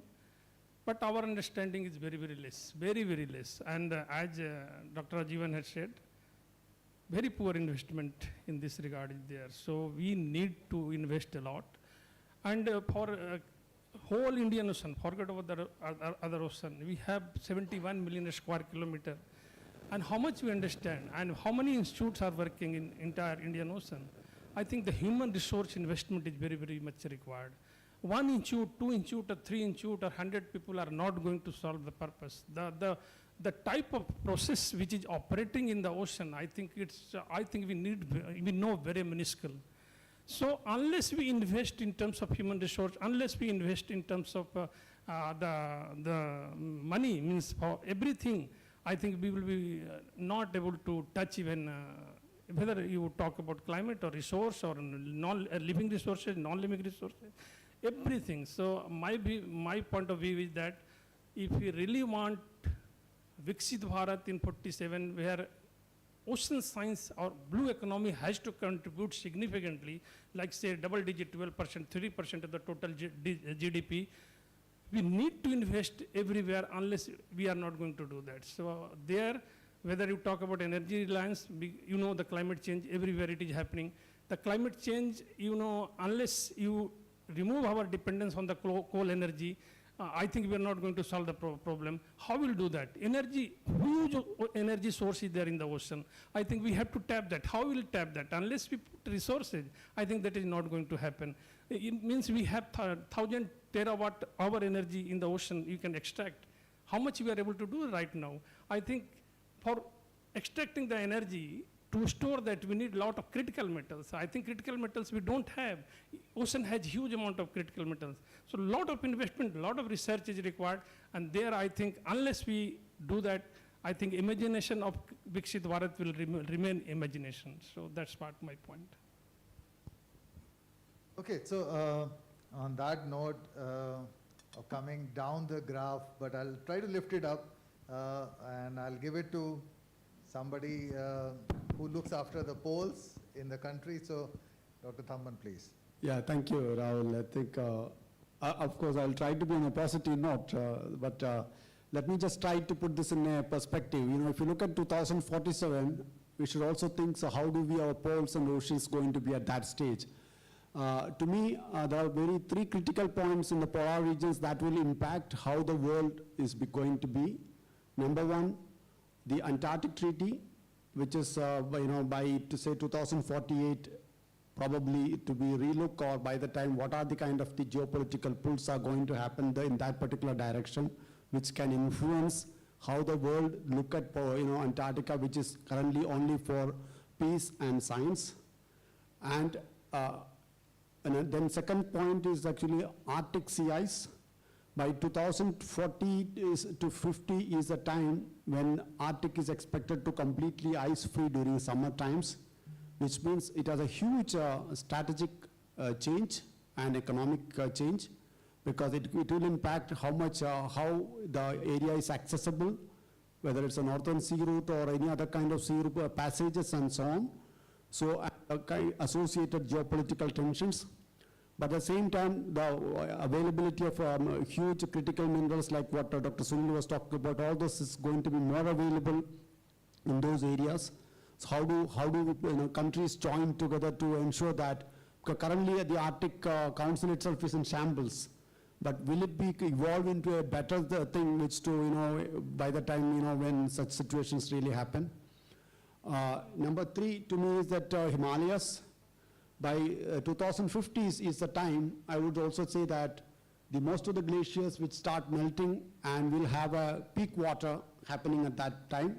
Peak water is a time actually because most of the glaciers are providing lots of water than which is normal, and then they start declining.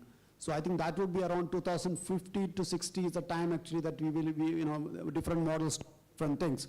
So ultimately that will impact as a country, because in the northern India, which we depend on the fresh water mostly on those glaciers during summertime, and most importantly associated hazards.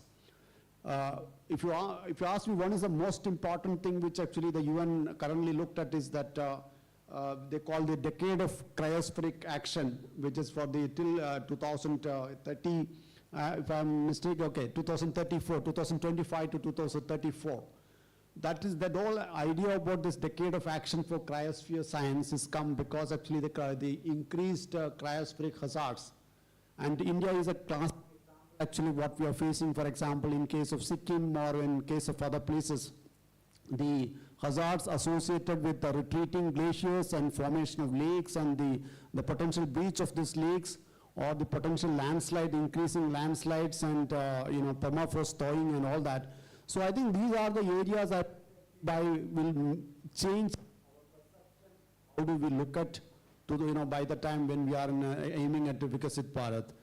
So there are a lot of external factors other than what we will be normally thinking about only around the local or regional at that time.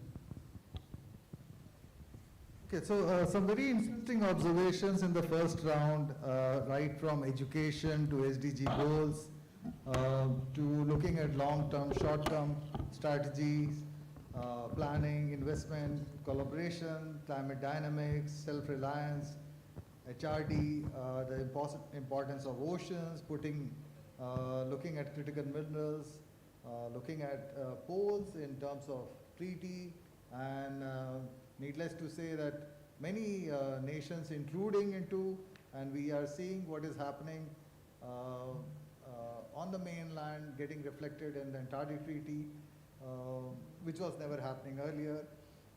So in a multipolar world, I would say, when we have a multipolar world, where do you see India's position should be in a multipolar world, because you can't do a leaning towards US, neither you can do a leaning towards Russia.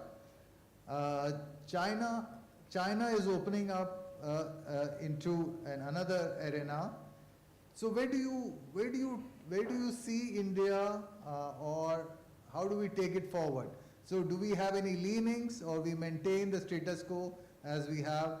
Because for understanding poles and oceans, you need a lot of leanings, because investment is easier said than done.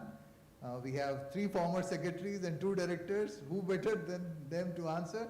So probably I'll try to understand from each one of you as to, in a multipolar world, where science is dogged by many things, and I'll not name them here for all good reasons. So how do we take it forward? So what should be India's stand in these coming years leading to Viksit Bharat, and making India a developed nation, and jisko bolte hain na sone ki chidiya dobara se. So what should be our stand? So maybe a few pointers from each one of you that gives the audience a chance to chew much more.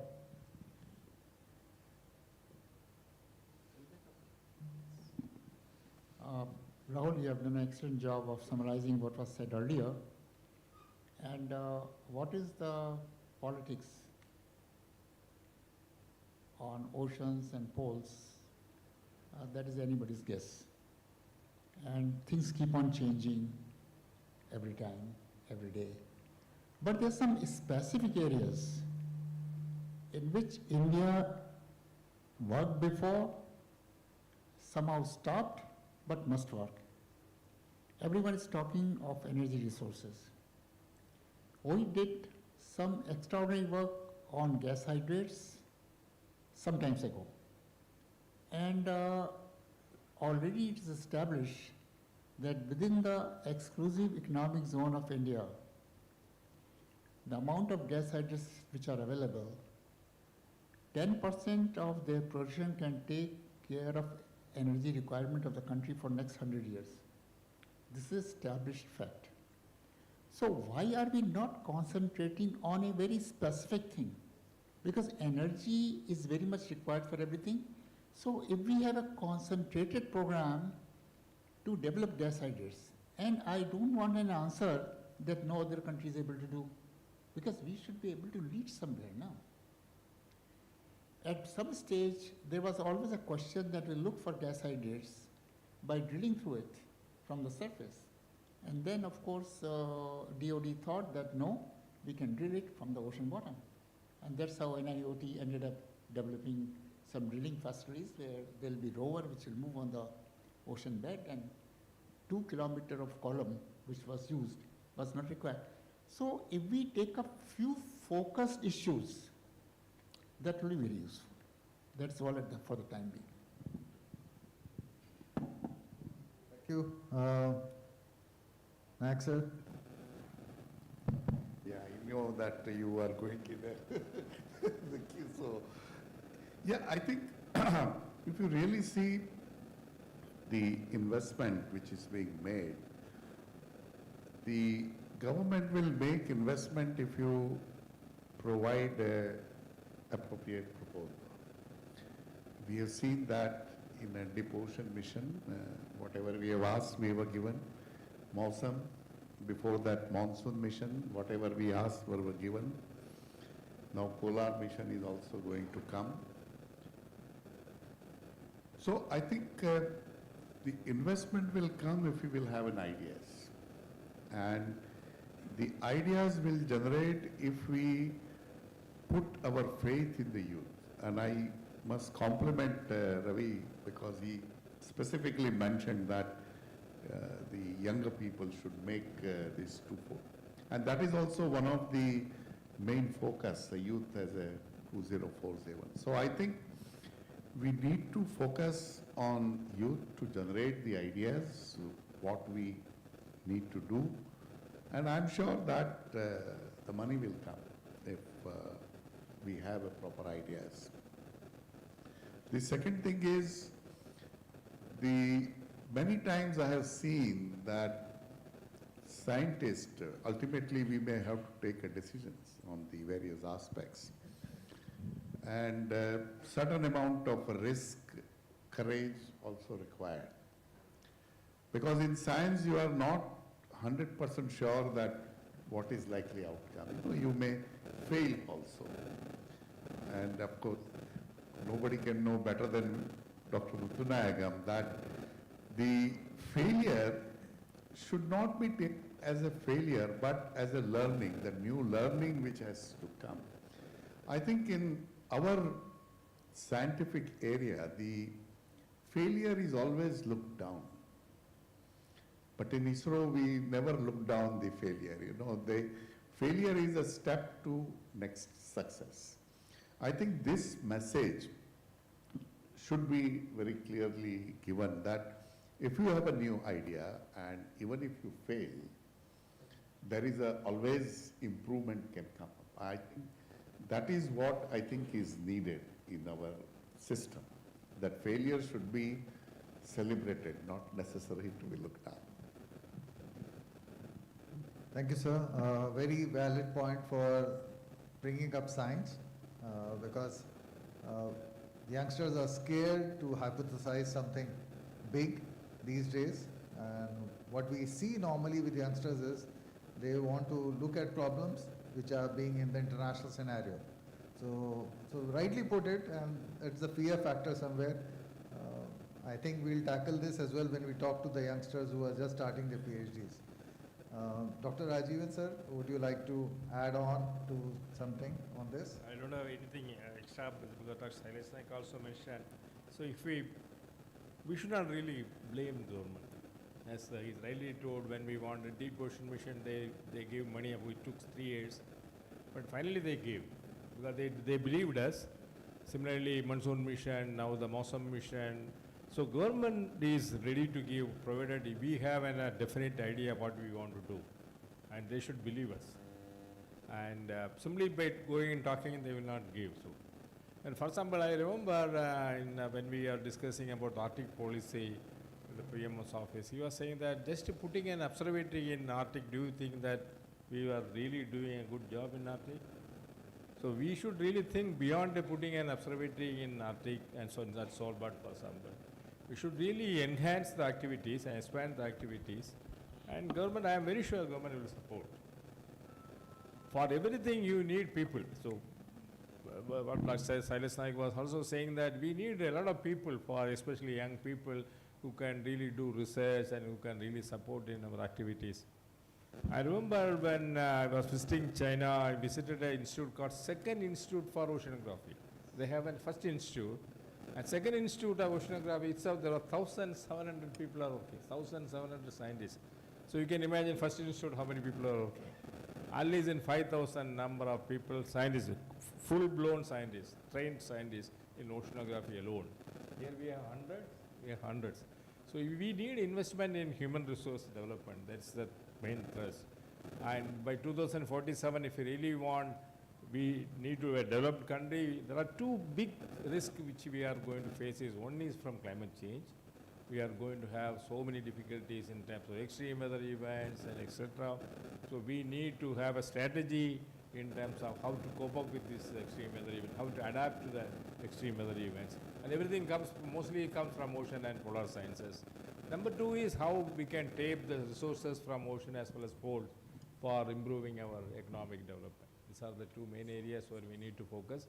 And science, I am very sure we scientists can really contribute.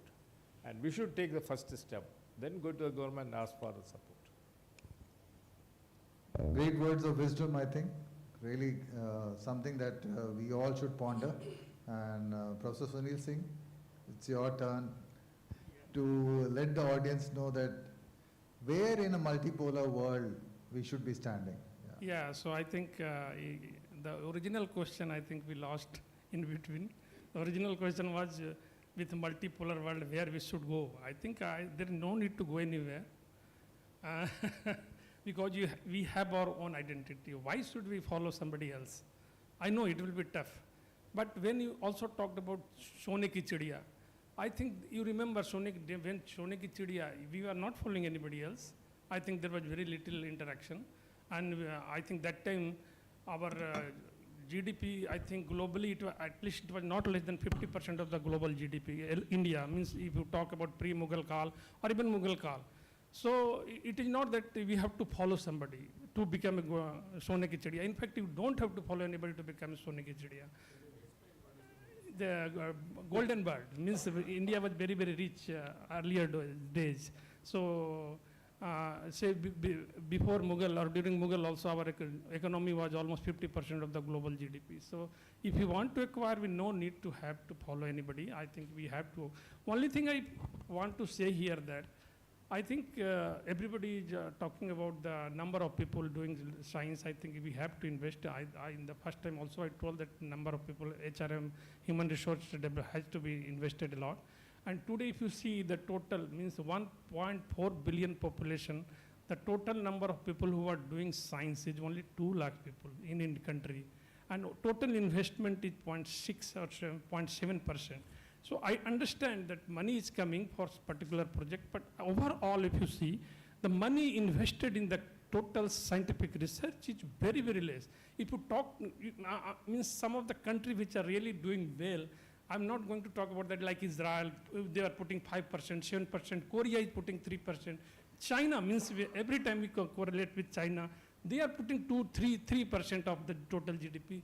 I think we are nowhere. We have to put. You see how many people are, means knowledge creation is not happening here, particularly country. Very, very little. Knowledge creation, when I'm telling total basic research, trying to do that, I think very less. You know, you have few ITs, some of the research institutions, but the major people who are doing the state universities, colleges, they are not participating at all in the knowledge creation. I think focus has to be going there. We have to involve more and more people. This 2 lakh people, can you imagine this huge country, 2 lakh people, scientific and technical, all are doing research. I think this is unacceptable, and we are not, with this speed, we are not going to become Viksit in 2047.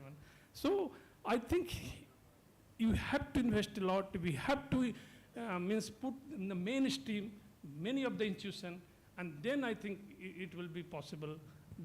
Means the knowledge creation is must in this regard. Thank you. Thank you. And Dr. May Suresh Naik. Yeah, also may I intervened. add? Yeah. Yeah. I think this investment we should see from 2 angles. One is the government investment and the other is the private investment. If you really see any country, the government is investing only 0.6, 0.7, 0.8 kind of thing. It is the private industry which is investing the rest of the thing. And in India also, if you really see, the private industry has invested heavily in pharma and automobiles. And we are doing pretty well.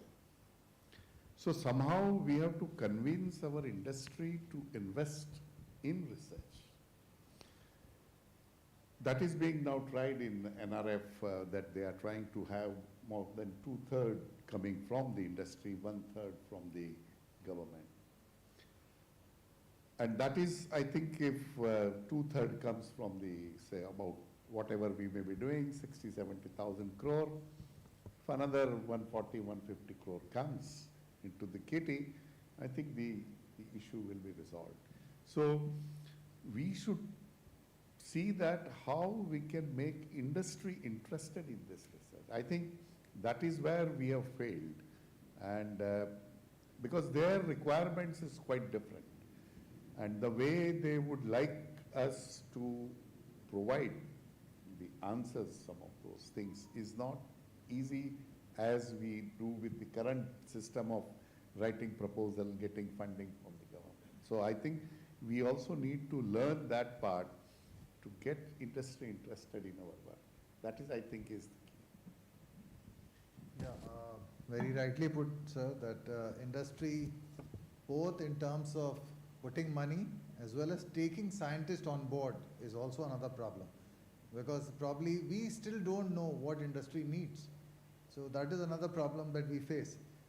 Probably I hand over the floor to Dr. Thamban to say that where, because see, polar science is going to see a big change.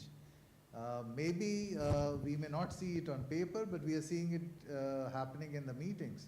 We see that there is multipolarity during the international meetings, and it is very, very evident. So my question to you would be, I can give you an example, but I don't want to throw you an example now, because I want you to be free to address this question first, and then I'll put a question further to you. Yeah. No, yeah. Being always the last is either advantage or, you don't have to talk much, so I rather go into the latter. I feel if you ask me that in a polar world currently, and the way the geopolitical things are going around, even if you look at especially now US situation and all, I would say that we should certainly should be working with everyone, especially in polar regions, because there is a very clear division at the moment. If you look at in the Arctic, with Russia on one side and the many others on the other side, we thought so, but now US and European and Russian, there are three kind of things going to happen. So unless until you are able to join some of the larger project, I think, come up with one larger project which attracts these, the individual countries rather than actually, all of them together. So that would make, I would say it will make a bigger impact, because the way that China is putting up some of the projects are actually large investments, then automatically there are opportunities for others to, to take some part of it. But in the process, you get a much bigger goal done, like whether if you look Antarctic, there are Antarctic research investments, or in Arctic. So in any case, whether it's a multipolar or the what you call the bipolar kind of system, but I think in any case, we need to be strong enough from our side. That is something, without that actually I think we will not be able to reach that particular goal of what, 2047, to be on the, so especially I'm keeping only polls in mind, I would say. So we would need to do that. So thank you so much. Okay, so we have done 2 rounds, and I think I'm keeping people engrossed. I'm sure this very, very interesting discussion that is going on.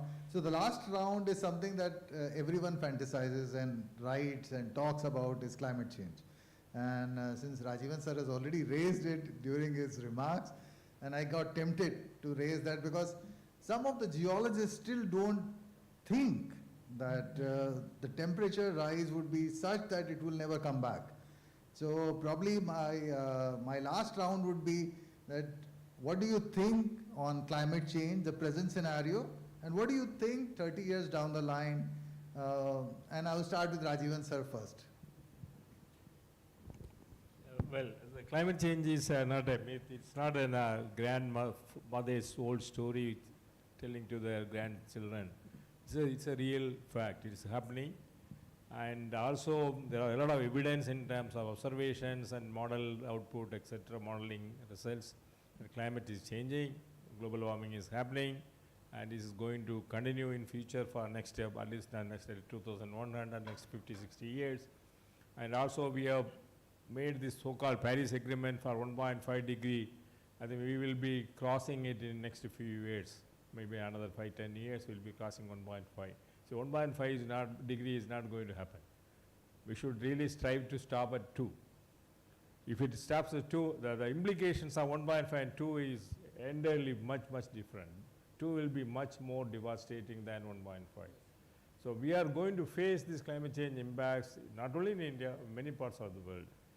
The people who are on fossil fuel economy, they think that we will burn and let the developing country, poor countries like Africa, Asia will bear the so-called the impacts, which is not true.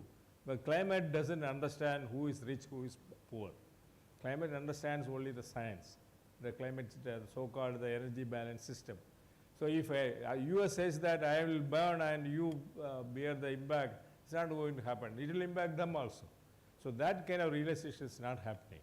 And we need to, and so-called, we also nowadays discussing so-called tipping points. The climate S system tipping points. We already identified 8 tipping points. Then tipping point is nothing but point of no return. It will not come back.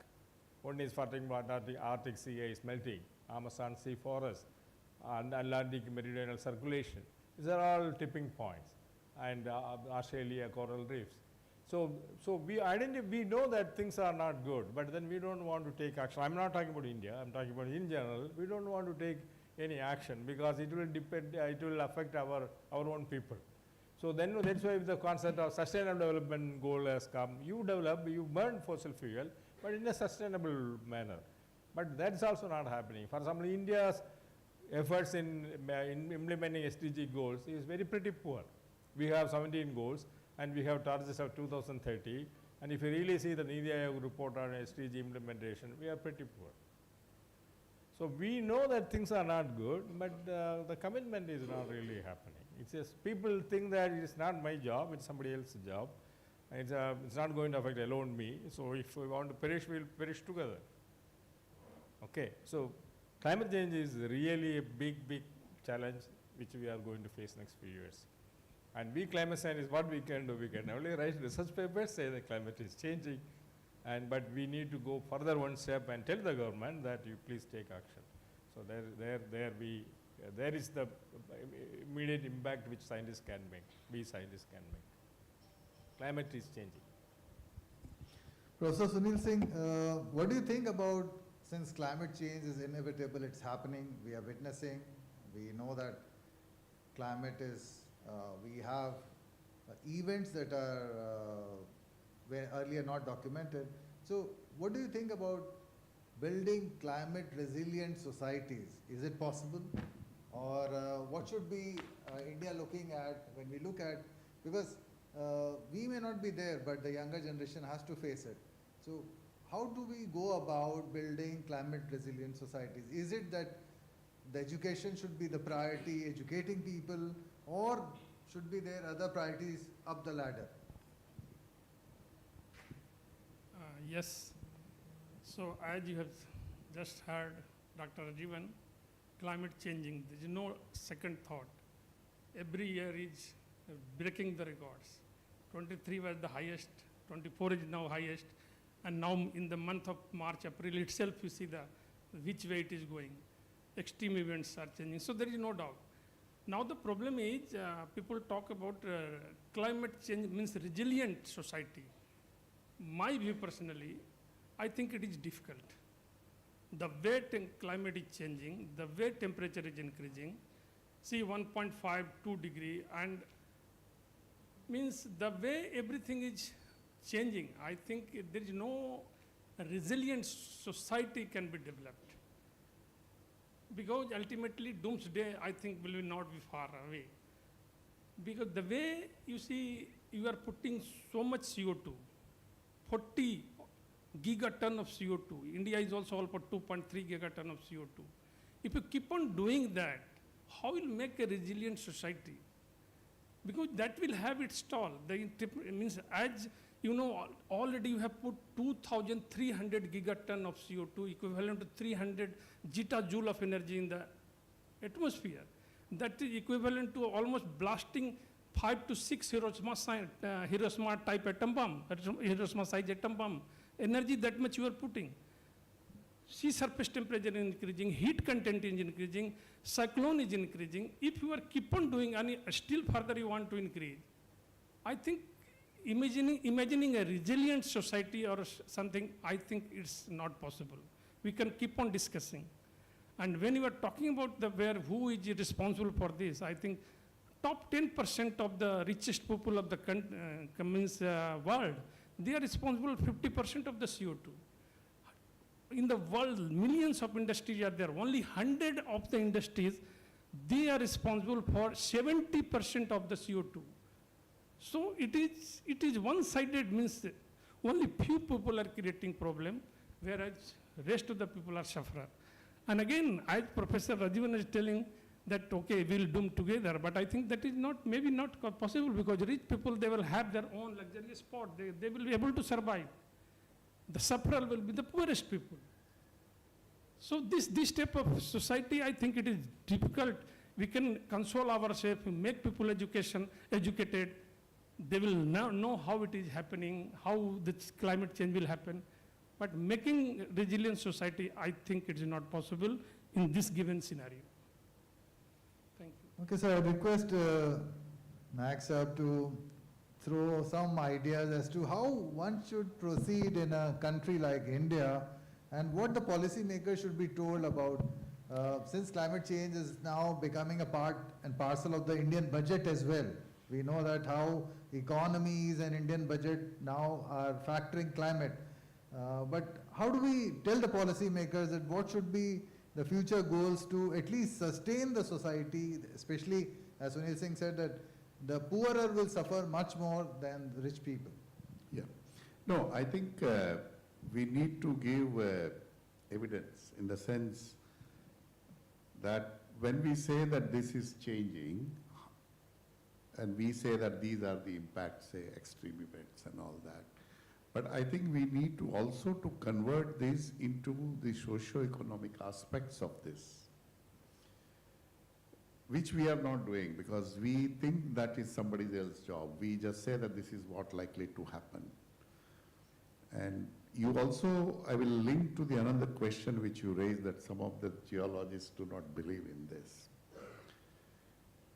The reason for this is whatever today's carbon dioxide concentration, around 422, in Pliocene period also we had this 400 ppm. We always talk about the temperature increasing, but we are not seeing what carbon dioxide increases, what happens. One thing which happens is the stomatal conductions of the leaves changes and they become more productive. Whenever the carbon dioxide were higher, the leaves become more broader. Okay, the same thing happens in the crops as well. So even like Rajivan mentioned about coral reef, we ourselves have evidence NCCR has produced now in Gulf of Mannar that there are new recruits of the corals. And wherever the corals have breached earlier, that coral do not bleach again. So they also develop some kind of adaptation to the temperature. Like we are doing, you know, person in Rajasthan or person in Arctic, they adapted to those extreme events. We have evidence now that the copepods also have adapted even to low oxygen events. So there are many evidence that the nature also tries to adapt. But the question is whether that time is sufficient. And that is where I think we need to worry what Rajivan has said, that the time is not there. Whatever happened in the past were hundreds of years, thousands of years it took to change. But here the change is happening within 50 years, 100 years. And I think that is the worrisome. So what we need to tell the government is giving specific evidences that this change which has happened, let's say, cyclone or extreme events, what is the impact on the society? That is somehow we are not able to capture. And we have tried to do one experiment in Kerala where we found is what we term as an autonomous adaptation. People try to adapt to that situation without actually knowing. So we will have to also tell to people and the government that this is the way to adapt to this kind of a situation. I think that also we are not doing much. Most of the focus is on the mitigation, not much on the adaptation.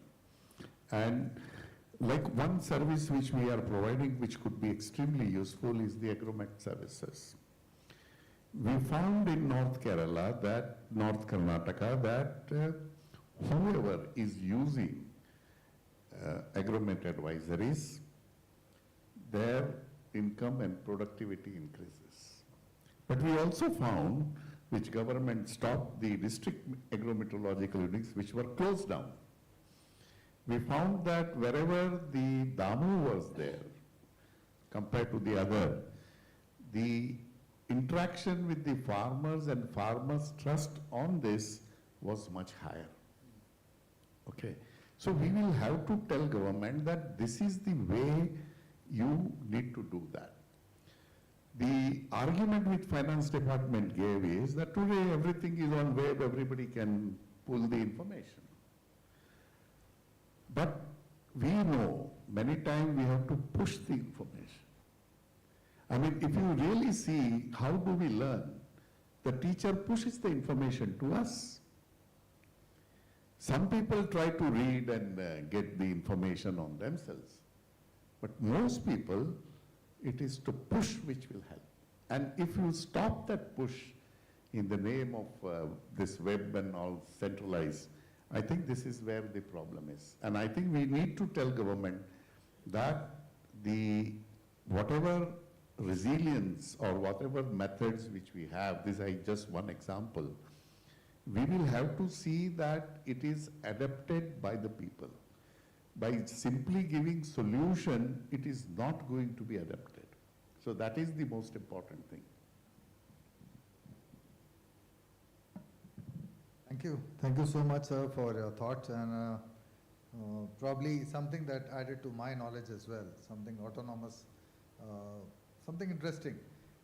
And that is true because the brain immediately tells you to do that, and you're not trained, but the brain tells you that it's pretty hard, stay back, or so something like this, yeah. Professor Gupta, on where does one take climate from here? Because we have heard the monsoon man himself telling that how scary the scenario is. We know that things are not in good shape, but how do you tell the younger generation that how do you perceive the climate from here now? Yeah. I think very useful comments have been made by the panelists, Rajivan and NIO, Sunil and Dr. Shailesh Nayak. And you yourself said that journalists don't believe in it. You see, the difference is that when those changes took place, population was very little, uneducated, they did not know what is happening. Say, for example, 15,000 BC, the sea level was almost 100 meters lower, and the west coast of India extended for another 100 or 200 kilometers. But now what is happening, that the changes are taking up very fast. I read a report that in 2024, the global temperature has risen 10% more than the average which was being followed for the last 5-6 years. And all the wars and everything is part and parcel of what is happening. And unfortunately, lately, I don't see at the senior level anywhere talk of climate change. Earlier, so many meetings and all that, that's not happening. And this is a fact that you cannot make the population adaptable to very certain climate changes. We can make an earthquake resilient society, because earthquakes occur once in a way, and we can, but something which is intrinsically changing, when you are changing the temperature, and then we are keep on contributing to it. I don't know, this is not the right place to discuss it, but the kind of a dam that China is trying to build on Brahmaputra, that will destroy so many things, the water scarcity in India and many other countries, etc., etc. So until there is a geopolitical will, in addition to what was said, that only 10% of the world people are responsible for most of the things which are happening, but then those people have to be told. And I don't see a way of making a climate resilient society when the climate changes so fast. And what would you do if there are so many island nations, and a rise of water level by half a meter or 1 meter will put many of those underwater. So these are the things, where will the people move?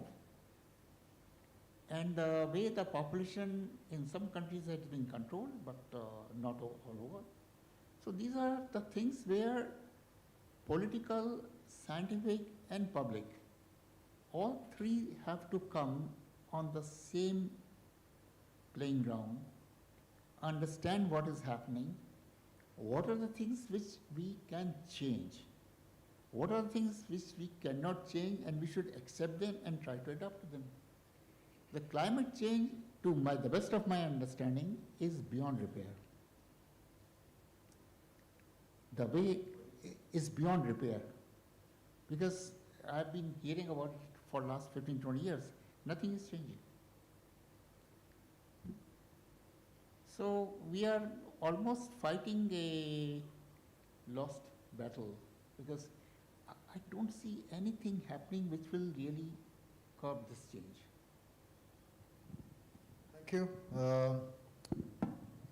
Probably that makes me think much more once you say that things will not change. I'm optimistic. I feel that there is always a better side to things, and there'll be something which will bring a change, because there has to be, otherwise we move exponentially and it will be very devastating. And probably I'll ask Thamman the last word before I just open up for a couple of questions in the audience. Yeah, Dr. Thamman.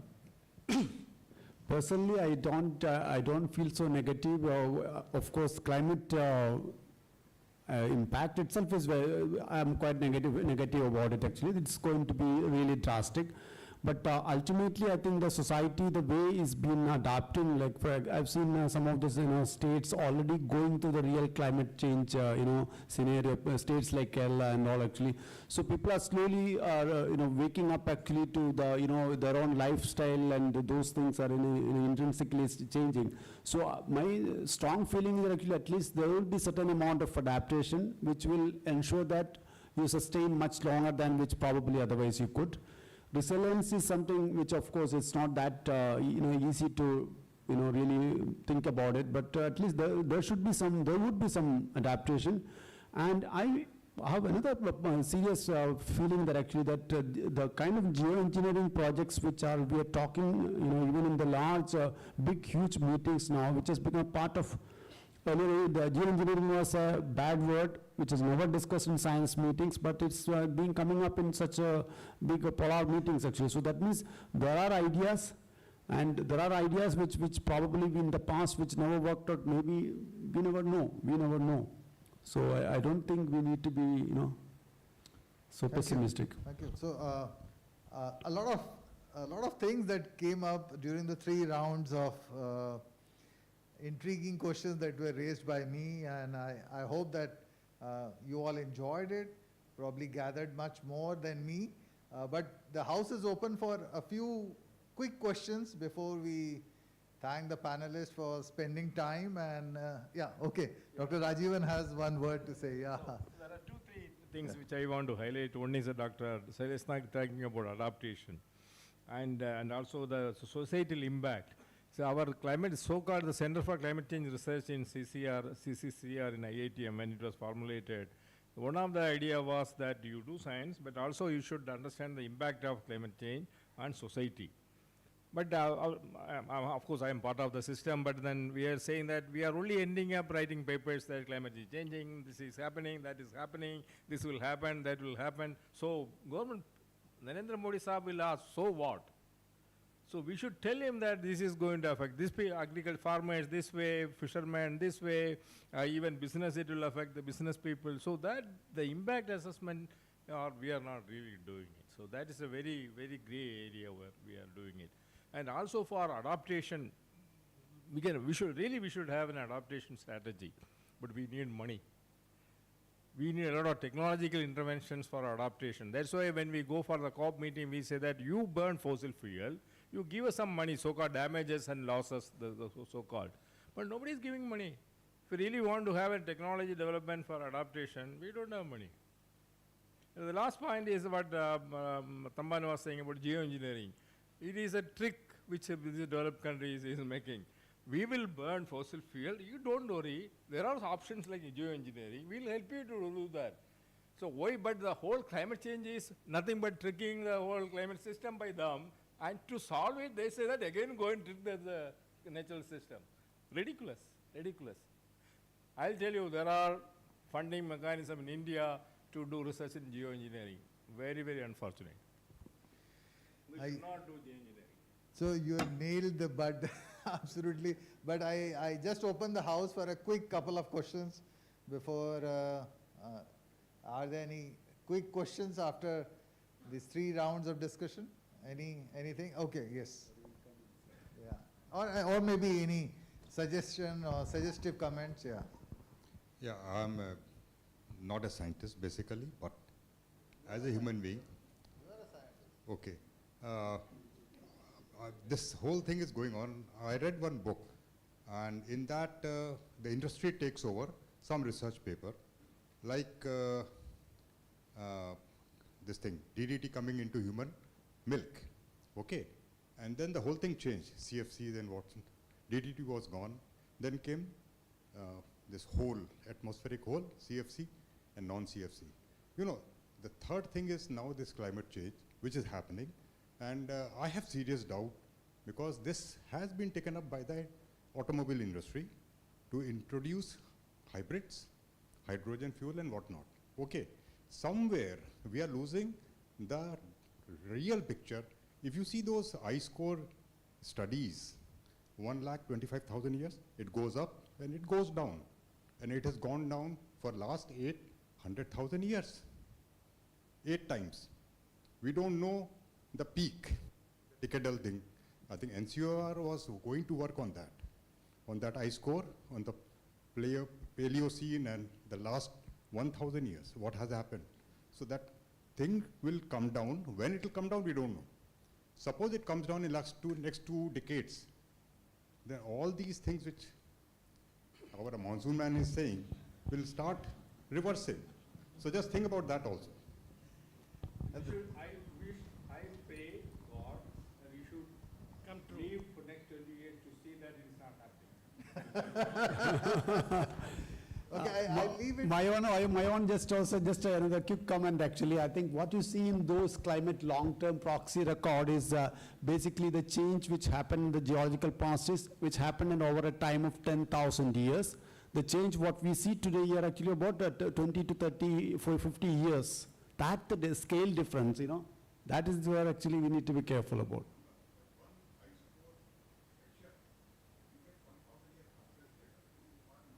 No, not sure. Not that. It is not that. In ice cores and all, we get 10 years, at least 1 year, you know, resolution we get it. So there's a proxy records you cannot compare with what happened now. That's the only thing. I have not seen any decadal analysis of the climate, past climate. It is the. Okay, I may be wrong. There are multitude of reports and synthesis on ice. But anyway, anybody else who has any suggestive comments? Okay, yes, okay. Rahul, I am standing. Sudhakar sir,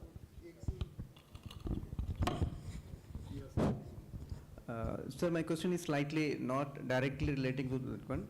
I just want to ask, whatever research we are doing, we depend more on sensors. Let it be the sensor from satellite or the deep ocean sensor which is carried by unmanned vehicle or any other kind of sensor. So what extent we are doing some research or giving outsourcing to develop better sensor? Right now what I can understand is the sensor whatever we are getting, it's all from foreign countries, developed countries. Are we doing any sensor or any steps taken in order to improve the quality of sensors by which we are getting better quality, the precision or the sensitivity towards that side? Because whatever research we are getting, the output ultimately depends upon the quality of sensors. thank you. I'll leave it to Dr. Nayak to address, and probably Sunil Singh can add on to that. Yeah, I mean, there is, I agree that there may not be major focus, but there are some sensors developed by NIOT and many others. One, of course, I remember very clearly is on the measuring the sea currents, and they have developed, is transferred to industry, and it is being done. It is now, we have been launching those drifting buoys, actually what you call, they have been doing pretty well. There are certain water quality sensors also being developed by the industry.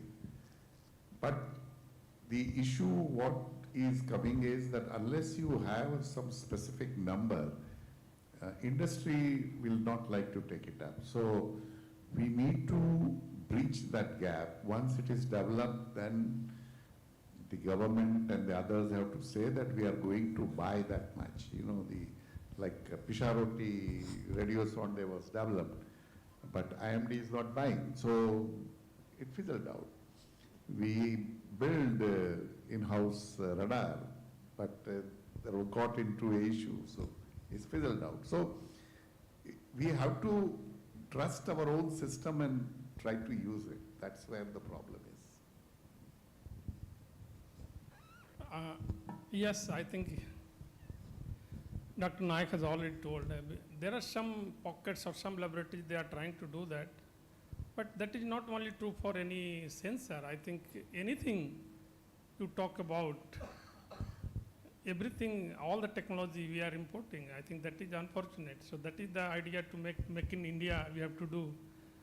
You talk anything, this microphone we are talking, this technology has come from outside. So anything, I think we have lost. Even today, the Bajaj fan, which was being made in India, table fan, now it is coming from China. Usha fan, everything. So this trend has to stop, I think, somehow. And of course, we are making some sensors, but no market, nothing is there. And forget about making even calibration. After purchasing all the sensors, after 1 or 2 years, it has to be calibrated. We have to send back to the company, and they charge huge money. So there, a lot of work has to be done. I think this is not a very great technology that can be done, but yes, we are lagging behind too much. Dr. Sudhakar? Rahul, I just wanted, I'm not asking anything from any of the panelists. Yeah, I want to ask you only, in fact. Because actually, you have got this, running title, and you have started excellent. Very well you talked about Viksit Bharat, you talked about youngsters to be involved, you talked about everything. Still, I don't understand. How do you shape Viksit Bharat by involving oceans and poles? Very good question. That answer has not come out at the end of the discussion. We have an opinion from individual experts, and they have shown their expertise. No doubt about it. Therefore, I think it's imperative on our part. Actually, there is an opinion, there is a diverse opinion. Climate change is there or climate change is not there. Go out just after having a rain. When you hire an auto rickshaw fellow, and he says, "Yeah, kya ho gaya? Sir, bahut garmi ho gaya, sudden barish ho gaya, climate change ho gaya, sir," he says. So that fellow understands climate change so easily, and we do so much of science, and we don't understand, we don't have an answer for that. No, it's amazing. No, I'm confused about it. Any one of you say clearly, yes, there is a climate change.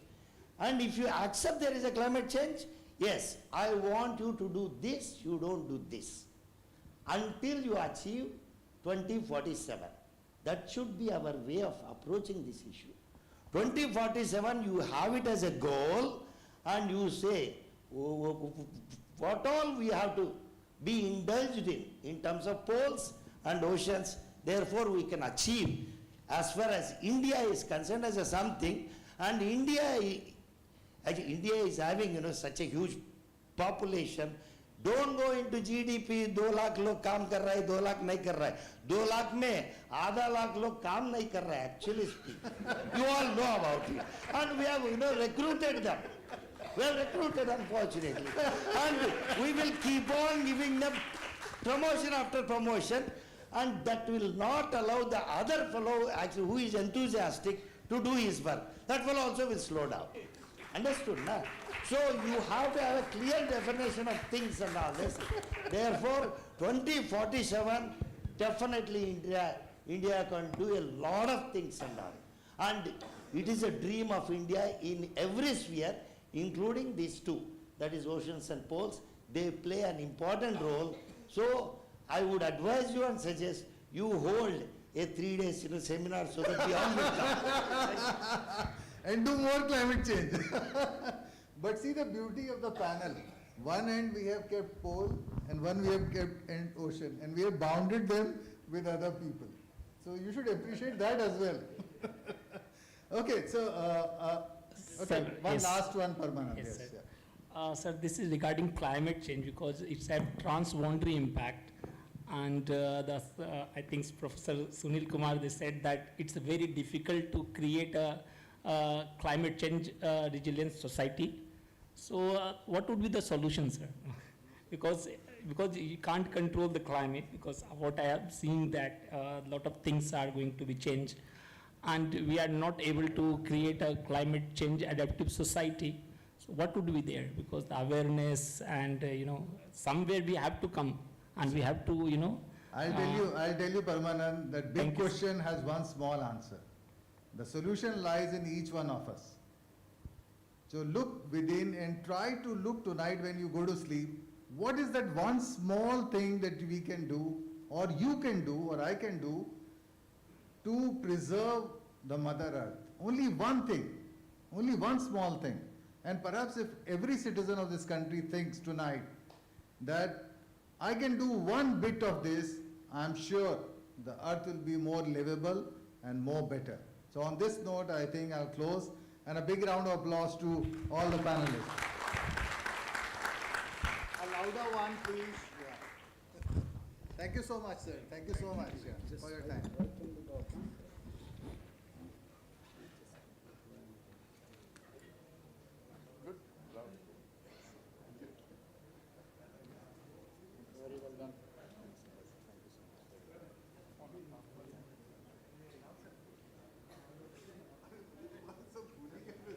Okay, sir, please be on the desk. I was not following the instructions. So please be on the desk. There is something, yes. So all panelists, please be on the desk for a minute. Aman ji, एक minute आ जाइए. My apologies. Since I was doing this, I got entrapped into this and I forgot that there was something else to be done.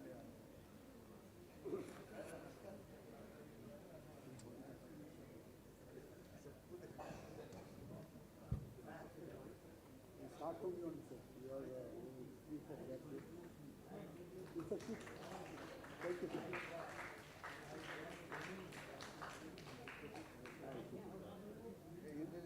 Hold it, sir.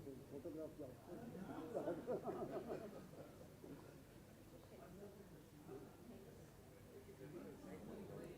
One more.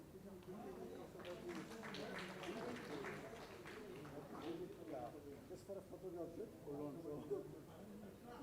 Give that photograph.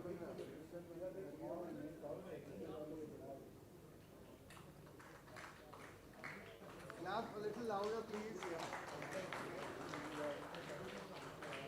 After photographing this, just hold it. Yeah, you are the guest, sir. We are not the guest.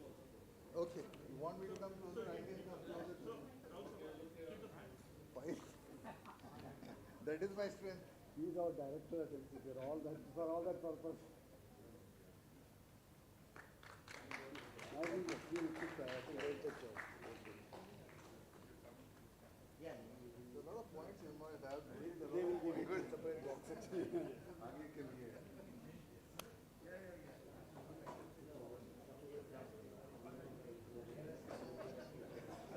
Today is done.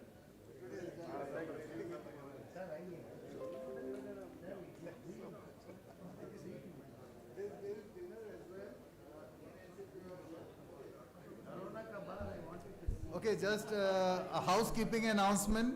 There is dinner followed just half an hour after this, about 7 o'clock? About 7 o'clock in NCPOR premises, in the gardens of NCPOR. So please join us. And Avinash tells me, he's pepping me up to tell there is some music as well. So with food, there is some music. So please join us for a dinner tonight on the lawns of NCPOR. Thank you so much for spending the full day. And those who came later, we'll join you tomorrow again, morning. Same time, 10 o'clock. Thank you so much.